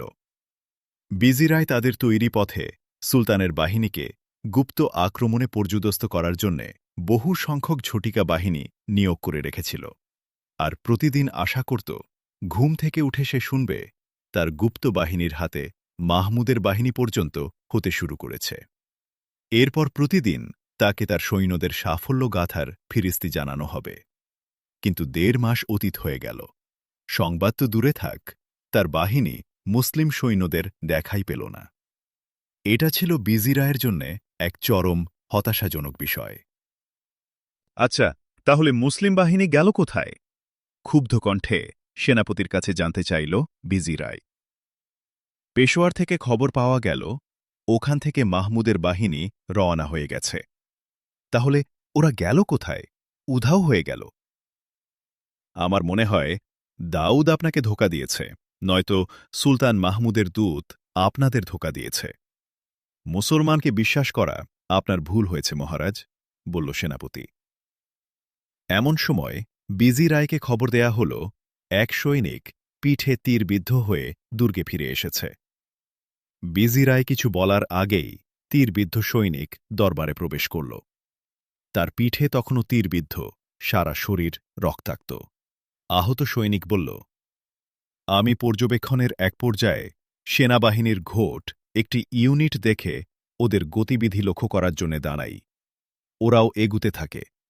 যখন বুঝতে পারি ওরা সুলতান মাহমুদের সৈনিক, তখন ফিরে আসতে ঘোড়া দৌড়াই।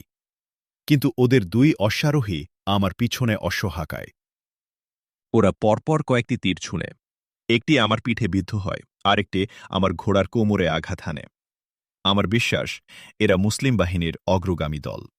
হ্যাঁ, ওরা সেই বাহিনীর অংশ যাদের জন্য আমরা অপেক্ষা করছি, বলল বিজি রায়। সেনাপতিকে বিজি রায় বলল, আমরা মাহমুদকে শহর ঘিরে ফেলার সুযোগ দেব না। ওরা দীর্ঘ ভ্রমণে ক্লান্ত। আমরা ওদেরকে শহর থেকে দূরে আমাদের সুবিধামতো জায়গায় পড়তে বাধ্য করব। এক্ষুনি তোমরা শহর ছেড়ে বাইরে অবস্থান নাও। একটু পরেই বেজে উঠল যুদ্ধ নাকারা। বেরার সৈন্যদের মধ্যে রণপ্রস্তুতি শুরু হয়ে গেল। জঙ্গি হাতির চিৎকার, অশ্বের হেসাধ্বনি আর সৈন্যদের শোরগোলে মুখর হয়ে উঠল বিজি রায়ের রাজধানী।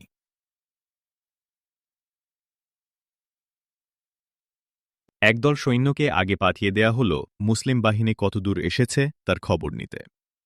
একটু পরেই সংবাদ এল মাহমুদের সেনাবাহিনী শহর থেকে 10 মাইল দূর দিয়ে অতিক্রম করছে। বিজি রায় নির্দেশ দিল আমাদের সেনাবাহিনীকে ওর পথ রোধ করে রণপ্রস্তুতিতে থাকতে হবে। অতি অল্প সময়ের মধ্যে বিজি রায়ের সেনাবাহিনী শহর ছেড়ে বেরিয়ে গেল। কাসেম বিন ওমর অগ্রগামী বাহিনীর পশ্চাতে প্রধান সেনাপতি আবু আবদুল্লাহকে জানাল, এক শত্রু সেনা আমাদের দেখে পালাতে ছিল, সে আমাদের তীরে আহতাবস্থায় শহরে ফিরে গেছে। আবু আবদুল্লাহ সাথে সাথে সুলতান মাহমুদকে খবরটি অবগত করালেন। সুলতান এ সংবাদ শুনে দারুণ বিমর্ষ হলেন। কিছুক্ষণ ভেবে তিনি রসদ সামগ্রী বোঝাই কাফেলাকে ওখানেই থামিয়ে দিলেন। আসবাবপত্রের পাহারার জন্যে কিছু সৈন্যকে নিযুক্ত করে কাসেমকে বললেন, বিজি রায়ের সৈন্যদের গতিবিধি দেখে আমাকে জানাও। শত্রু সৈন্যদের পরিস্থিতি পর্যবেক্ষণ করে কাসেম সুলতানকে যে সংবাদ দিল তা মোটেও আশাব্যঞ্জক নয়। বিজি রায় শহর থেকে 4-5 মাইল দূরে সুলতানের গমনপথে রণ প্রস্তুতিতে রেখেছে গোটা সেনাবাহিনীকে। জায়গাও বেছে নিয়েছে তার সুবিধামতো। হস্তি বাহিনীকে সে সবার আগে রেখেছে। সুলতান হস্তি বাহিনীর দুর্বলতা জানতেন। হাতি আহত হলে সপক্ষের জন্য কতটুকু বিপদ বয়ে আনে এর অভিজ্ঞতা তার যথেষ্ট। তিনি পূর্ব অভিজ্ঞতার আলোকে তীর ধনুক ও বর্ষাসজ্জিত পদাতিক বাহিনীকে হস্তি বাহিনীর মোকাবেলার জন্য নির্দেশ দিলেন। কয়েকটি হাতি আহত হয়ে বিকট চিৎকারে উল্টো পথে দৌড়াল, কিন্তু ওদের পিছন দিকটা ছিল মুক্ত। আহত হাতি ওদের জন্য কোনো ক্ষতির কারণ হল না। সুলতান একটি উঁচু জায়গায় দাঁড়িয়ে যুদ্ধের অবস্থা পর্যবেক্ষণ করছেন। তিনি বিজি রায়ের রণকৌশলে বিস্মিত হলেন। এই প্রথম তিনি হাতির সফল ব্যবহার দেখে অবাক হলেন। সুলতান দেখলেন তার পদাতিক বাহিনী হস্তি বাহিনীর মোকাবেলায় পর্যন্ত হয়ে পড়েছে। তিনি অশ্বারোহী বাহিনীকে ওদের সহযোগিতার জন্য নির্দেশ দিলেন। 1000 অশ্বারোহী ইউনিট ওদের সমর্থনে ঝাঁপিয়ে পড়ল। কিন্তু বিজি রায়ের অশ্বারোহী বাহিনী সুলতানের অশ্বারোহীদেরকে দুদিক থেকে ঘিরে ফেলল। ফলে মুসলমান অশ্বারোহীরা পদাতিক সৈন্যদের সাহায্যে ওদের কাছেই যেতে পারল না। হিন্দু সৈন্যরা প্রচণ্ড উদ্যম ও সাহসিকতার সাথে মুসলিম সৈনিকদের তাড়া করছিল। ওদের কমান্ডিং নির্দেশনাও ছিল নিপুণ।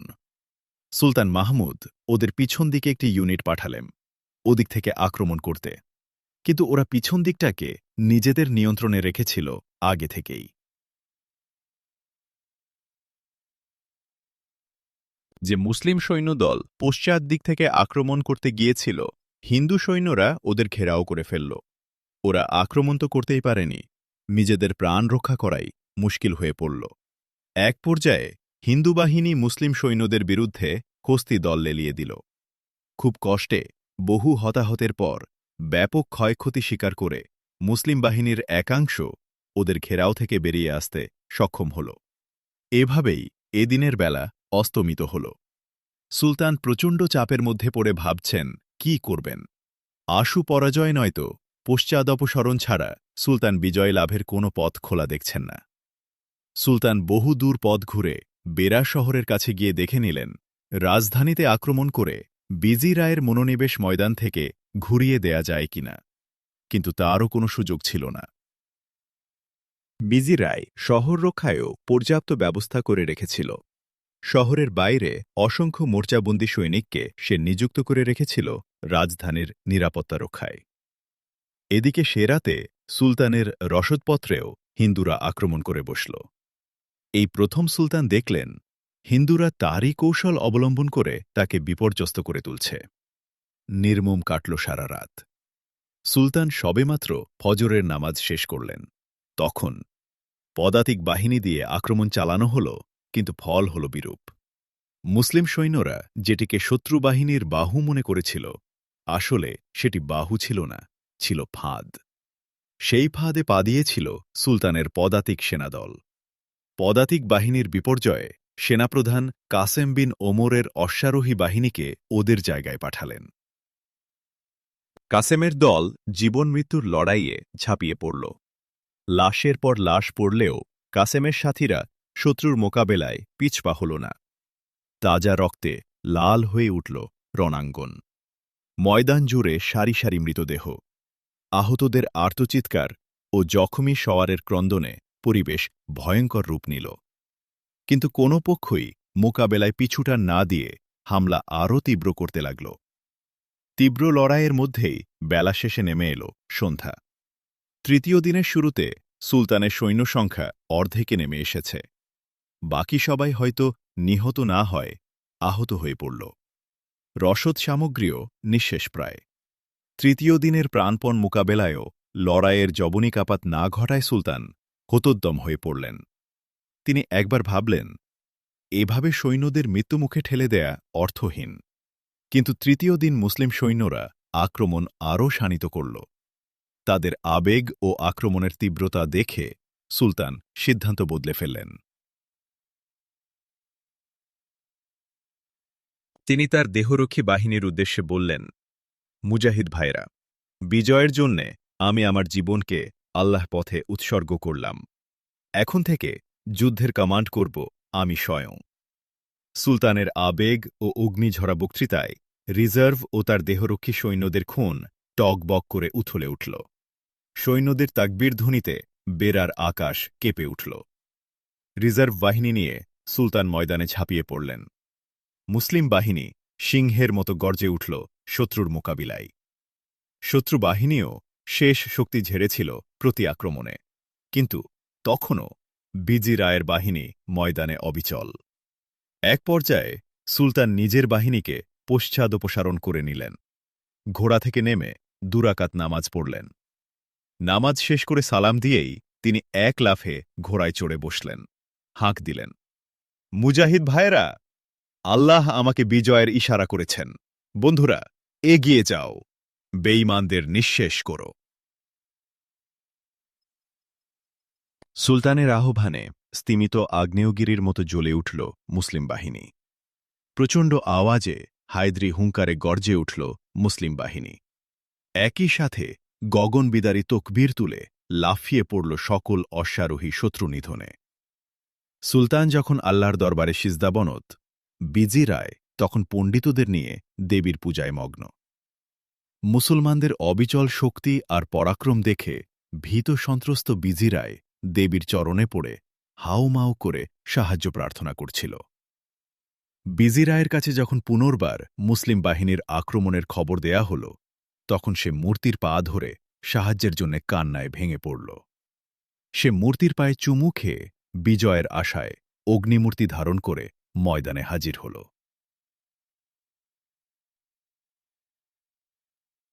এসে শুনতে পেল গগনবিদারীরই কণ্ঠ, মুজাহিদ ভাইয়েরা, বিজয় নয়তো শাহাদত, আল্লাহর সিপাহীগণ, এটা মূর্তি পূজক ও তাওহীদে বিশ্বাসীদের সংঘাত।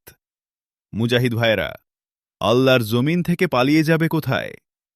বিজয় নয়তো শাহাদাত, সামনে এগিয়ে যাও। যুদ্ধের দৃশ্য এই মুহূর্তে বদলে গেল। মুসলমানরা এখন বেপরোয়া। তাদের সামনে একটাই লক্ষ্য, বিজয়। গোটা মুসলিম বাহিনীর মধ্যে একই জোশ, একই চেতনার প্রজ্বলন। তাদের চোখ থেকে যেন আগুনের ফুলকি ঝরছে, তরবারি লাভা উদ্গীরণ করছে, যেন আগ্নেয়গিরি তার জ্বালামুখ খুলে দিয়েছে। আগুনের লাভা ছড়িয়ে পড়েছে গোটা ময়দানে। সুলতান নিজেই কমান্ড দিচ্ছেন। তার তরবারির আঘাতে সারি সারি মানবদেহ মাটিতে লুটিয়ে পড়ছে। তিনি যেদিকেই যাচ্ছেন, শত্রুবাহিনী কচু কাটার মতো সাফ হয়ে যাচ্ছে। প্রধান সেনাপতি আবু আবদুল্লাহ দেখছেন সুলতানের আবেগ উত্তুঙ্গে।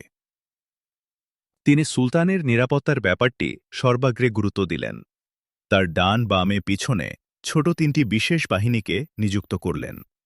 নির্দেশ দিলেন, যে কোনো মূল্যে তোমরা সুলতানের উপর আক্রমণ প্রতিহত করবে। আবু আবদুল্লাহ দেখলেন শত্রু বাহিনী এখন দিশেহারা। বিজি রায়ের বাহিনী রণক্লান্ত, ময়দানে লাশের স্তূপ জমে গেছে। সম্মুখভাগে মুসলিম বাহিনীর তীব্রতার কাছে শত্রু বাহিনী আক্রমণাত্মক নয়, এখন আত্মরক্ষার চেষ্টা করছে। তাই তিনি মুসলিম বাহিনীর 2 বাহুতে ও পশ্চাদকে নিরাপত্তা বিধানের কঠোর নির্দেশ দিলেন। সেই সাথে 2 প্রান্তের মুজাহিদদের বললেন, তোমরা আক্রমণ আরও তীব্র করো। দেখতে দেখতে যুদ্ধের চেহারা সম্পূর্ণ বদলে গেল। বিজি রায়ের সম্মুখভাগের সেনাবল কমে এল। বিজি রায় শহররক্ষীদের নির্দেশ দিল ময়দানে ঝাঁপিয়ে পড়তে। শহরের নিরাপত্তারক্ষীরা নিমিষে ময়দানে চলে এল। এই প্রচণ্ড যুদ্ধাবস্থায় দিনমণি শেষ আলোর ঝলকানি দিয়ে আধারে হারিয়ে গেল। সুলতান শত্রু বাহিনীকে বিপর্যয়ের মুখোমুখি রেখে আক্রমণের ইতি টানলেন।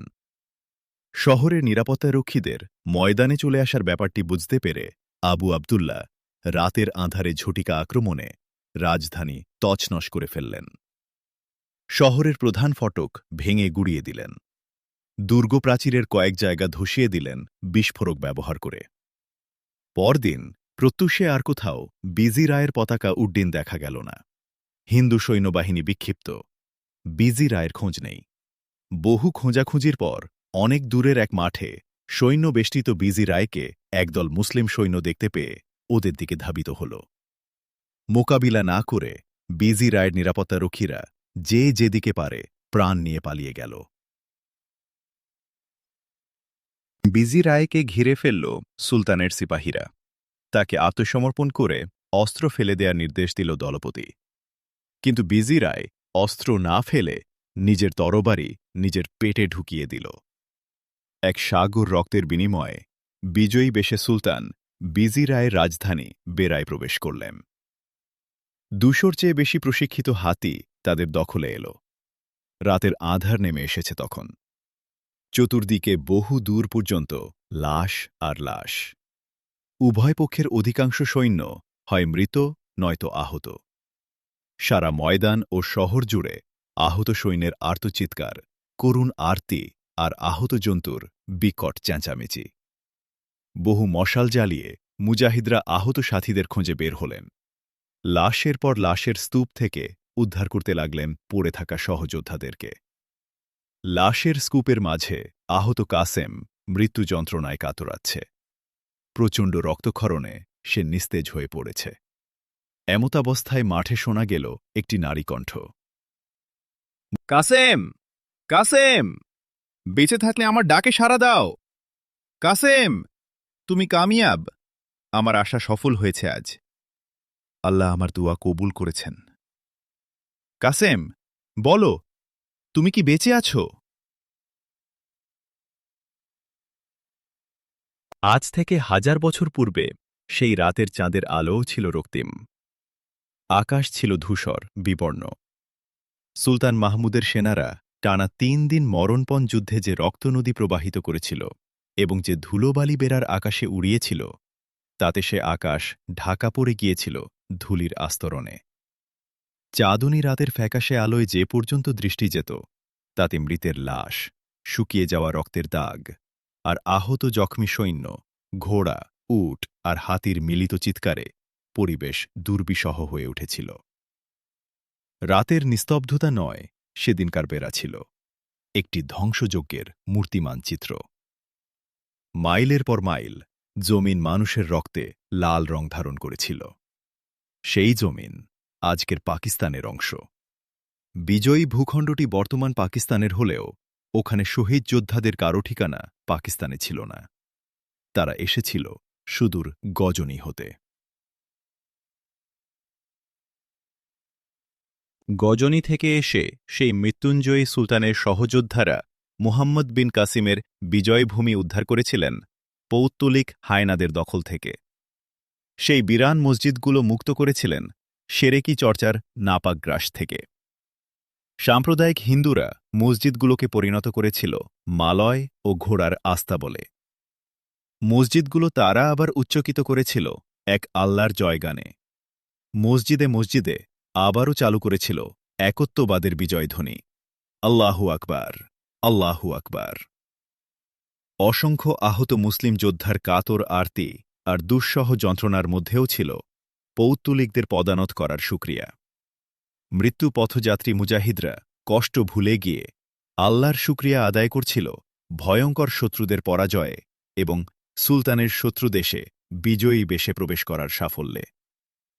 অনেকের দেহ থেকে প্রাণবায়ু বেরিয়ে যাচ্ছিল, কিন্তু তারা বাবারে মারে, মরে গেলাম বলে আহাজারি করেনি। তাদের মুখে আল্লাহর কৃতজ্ঞতা। বিজয়ের জন্যে আল্লাহর প্রতি আনুগত্য প্রকাশে ধ্বনিত হল আলহামদুলিল্লাহ। সেই যোদ্ধারা ছিল অটল অবিচল ঈমানের অধিকারী, ইসলামী আকিদা আমলে দৃঢ় বিশ্বাসী। তারা মাতৃভূমি ছেড়ে সুদূর মুলতানে এসেছিল মুসলিম কন্যা জায়াদেরকে মুশরিক পাষণ্ডদের পাঞ্জা থেকে উদ্ধার করতে। যেসব মুশরিক পশুরা মুসলিম মেয়েদেরকে দাসী বানিয়ে তাদের ইজ্জতের উপর পাশবিক উৎপীড়ন চালাচ্ছিল, তারা এসেছিল আল্লাহর পূজারীদের ঋত ইবাদতখানা আবার আল্লাহর দাসদের জন্যে মুক্ত করে দিতে। এক সাগর রক্তের বিনিময়ে সেদিন পৌত্তলিক হায়নাদের কবল থেকে গজনীর শার্দুলেরা নির্যাতিত মুসলিম অবলাদের মুক্ত করেছিল। যারা জীবিত ছিল তারা যুদ্ধের ক্লান্তি ভুলে গিয়ে রাতের অন্ধকারে মশাল হাতে সারা প্রান্তর খুঁজে ফিরছিল সাথীদের মৃতদেহ এবং বেঁচে থাকা আহত সহযোদ্ধাদের। শত শত মশাল রাতের অন্ধকার বিদীর্ণ করে ছড়িয়ে পড়েছিল বেরার মাঠে প্রান্তরে।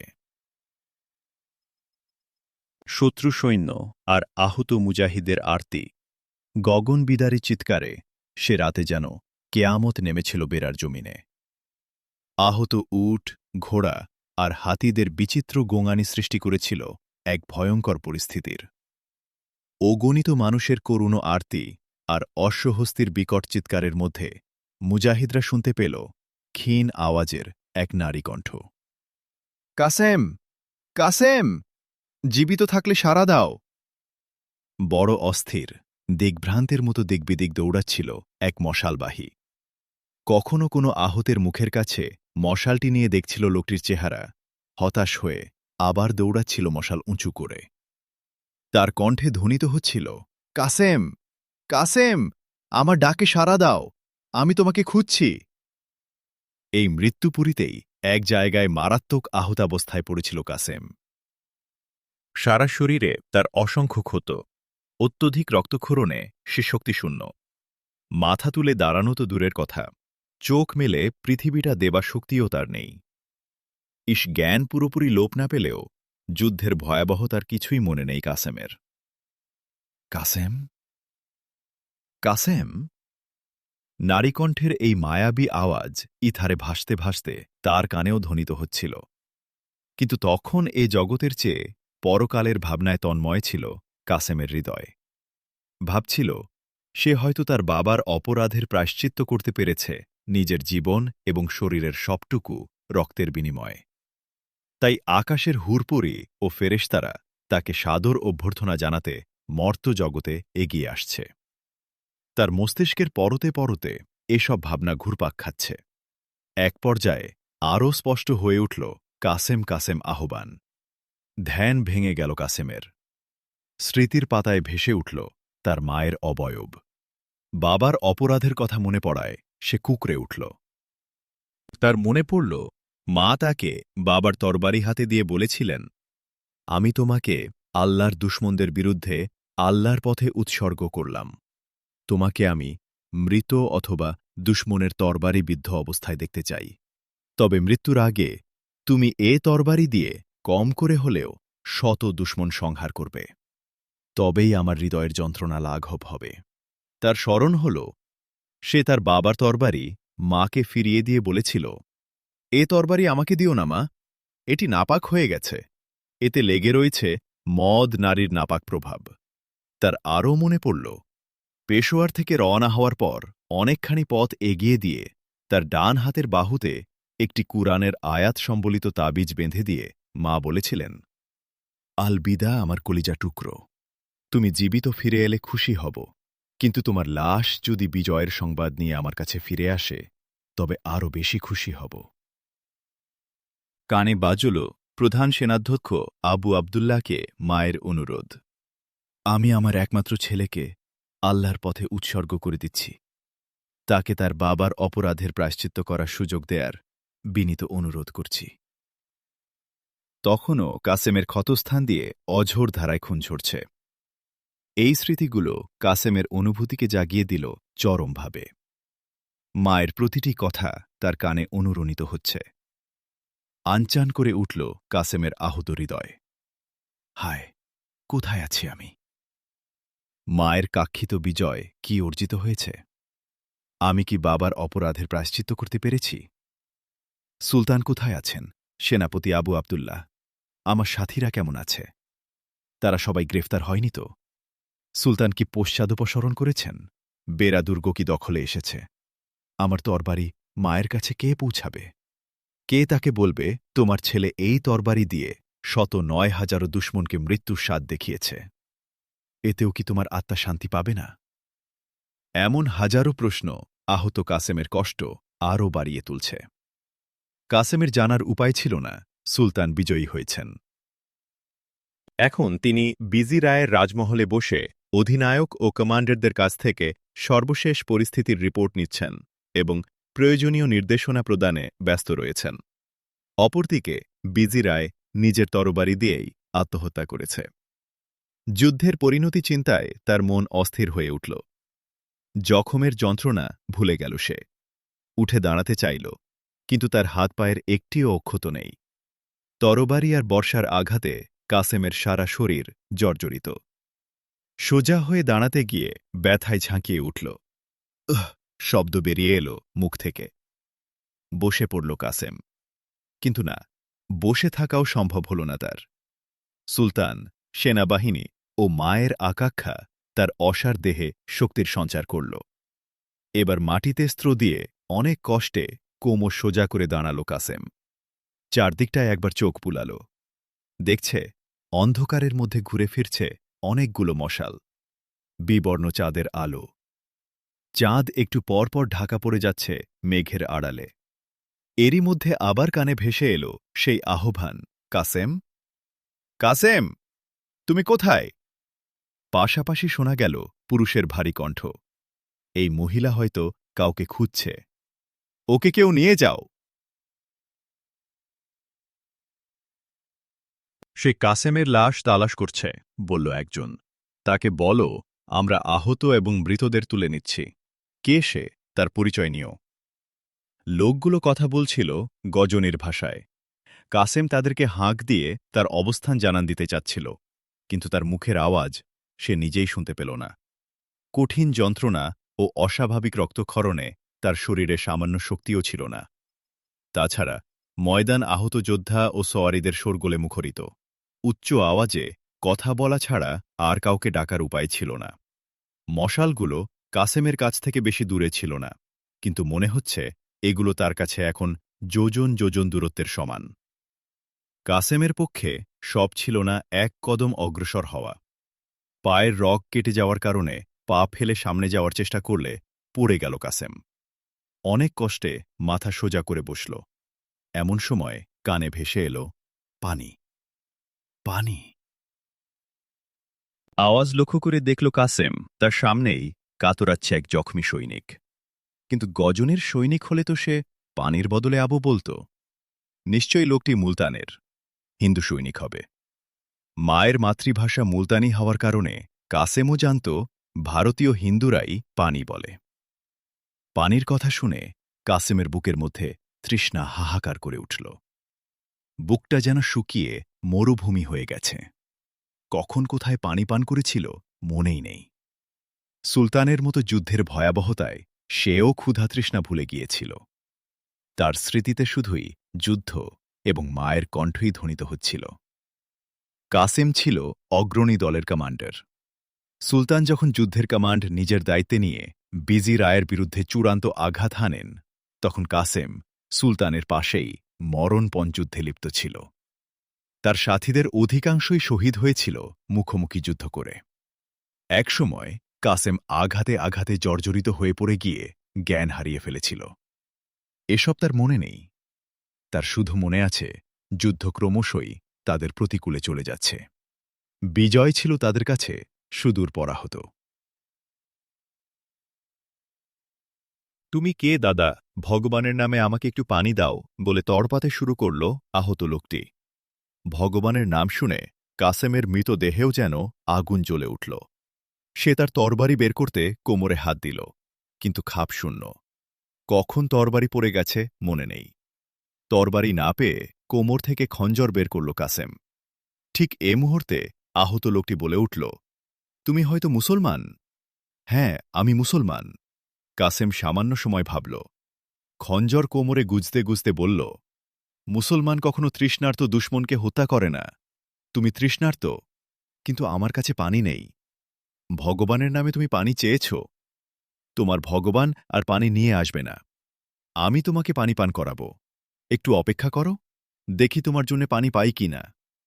কাসেম দাঁড়াতে চেষ্টা করল, কিন্তু পা নড় পড়ে। সে অতি কষ্টে হামাগুড়ি দিয়ে একটি লাশের পাশে গেল। লাশের কোমর থেকে পানির মশক খুলে হামাগুড়ি দিয়ে আহত লোকটির পাশে পৌঁছে বলল, হা করো। লোকটি বলল, তুমি মুসলমান, তোমার হাতে আমি পানি পান করব না। কাসেম অবাক হল। এত ঘৃণা ওদের মনে! মরার সময়ও লোকটি মুসলমানের হাতে পানি পান করতে রাজি হচ্ছে না। মুসলমানদের কত ঘৃণা করে এরা! তাহলে তোমার ভগবানকে ডাকো। ভগবান পানি নিয়ে আসে কিনা দেখো। আমরা আল্লাহর নামে যুদ্ধ করি। এজন্য যুদ্ধের সময় আমাদের কোনো ক্ষুধা তৃষ্ণা অনুভূত হয় না। 3 দিন ধরে আমরা ক্ষুধা পিপাসা ভুলে যুদ্ধ করেছি। আমাদের কোনো তৃষ্ণা নেই। আল্লাহ আমাদের বুক চিরপ্রশান্তিতে ভরে দিয়েছেন। এবার হিন্দু সৈন্যটি হাত বাড়িয়ে মশকটি ধরতে চেষ্টা করল। কাসেম মশকটি ওর মুখে ধরল। লোকটি এক নিঃশ্বাসে আধা মশক পানি গলাধাকরণ করল। যুদ্ধের ফলাফল কি হয়েছে তুমি কি কিছু জানো? লোকটিকে জিজ্ঞেস করল কাসেম। আমি সাধারণ সৈনিক নই, 200 সৈনিকের কমান্ডার আমি। আমাদের রাজার মৃত্যুর পর আহত হয়েছি আমি। আমাদের সুলতান কোথায় বলতে পারো? সম্ভবত শহরে। শোনো, মৃত্যুকালে তুমি আমাকে পানি পান করিয়েছ। আমি তো মরেই যাব, তোমাকে একটা সত্য কথা বলে যাচ্ছি। আমাদের জাতিকে কখনো বিশ্বাস করো না। মুসলমানদের ধ্বংস করা আমাদের ধর্মের শিক্ষা। আমরা বহু মুসলমানকে ধোঁকা দিয়ে আমাদের অনুগত করে রেখেছি। আমাদের পণ্ডিতেরা সব সময় বলেন, মুসলমানরা আমাদের চিরশত্রু, ওদের শেষ করাই আমাদের ধর্ম। আমরা আমৃত্যু মুসলিম জাতির বিনাশে সব রকম চেষ্টা করে থাকি। এ যুদ্ধে আমাদের পরাজয় হলেও যুদ্ধ থেমে থাকবে না। যতদিন দুনিয়াতে একটি হিন্দুও বেঁচে থাকবে, সে চেষ্টা করবে মুসলমানকে ধ্বংস করতে। এটা আমাদের ধর্ম, এটা আমাদের ধর্মের নির্দেশ। হিন্দু সৈনিকের কথা শুনে কাসেমের চেতনা আরও জেগে উঠতে লাগল। কথা বলতে বলতে হিন্দু সৈনিকটির জবান আড়ষ্ট হয়ে গেল। কিছুক্ষণ পর ওর আওয়াজ থেমে গেল। একটা হেঁচকি দিয়ে অসার ও নীরব হয়ে গেল লোকটি। সুলতান মাহমুদ যখন বিজয়ী বেশে বেরা শহরে প্রবেশ করেন, শহরের ছোট বড় আবালবৃদ্ধ সকল মুসলমান তাকে স্বাগত জানানোর জন্যে শহর থেকে বেরিয়ে এসেছিল।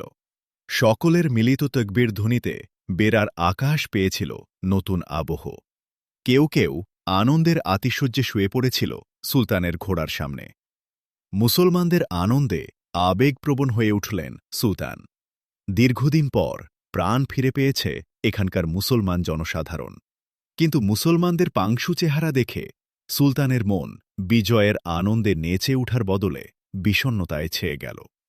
ওদিকে বেরার হিন্দুরা ছেলেপেলে, স্ত্রী সন্তান আর ঘাটুরি পেটারা মাথায় নিয়ে শহর ছেড়ে পালিয়ে যাচ্ছিল। সুলতানের দৃষ্টি পড়ল ওদের উপর। গম্ভীর হয়ে গেলেন তিনি। বললেন সেনাধিনায়কদের, ফেরাও ওদের। কোথায় যাচ্ছে এরা? সন্ধ্যা নেমে এসেছে। রাতের অন্ধকারে বাড়িঘর ফেলে এরা কোথায় যেতে যাচ্ছে?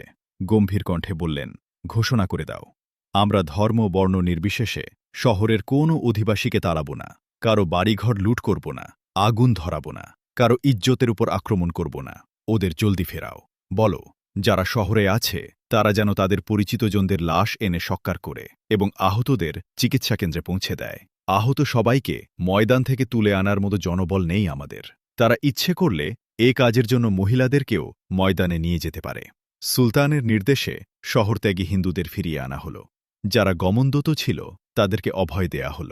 সুলতানের অভয়বাণী প্রচার করা হল শহরের সর্বত্র। বলা হল, শহরের বাসিন্দাদের সাথে সুলতানের কোনো বিরোধ নেই, তাদের সাথে তার কোনো সংঘাত নেই।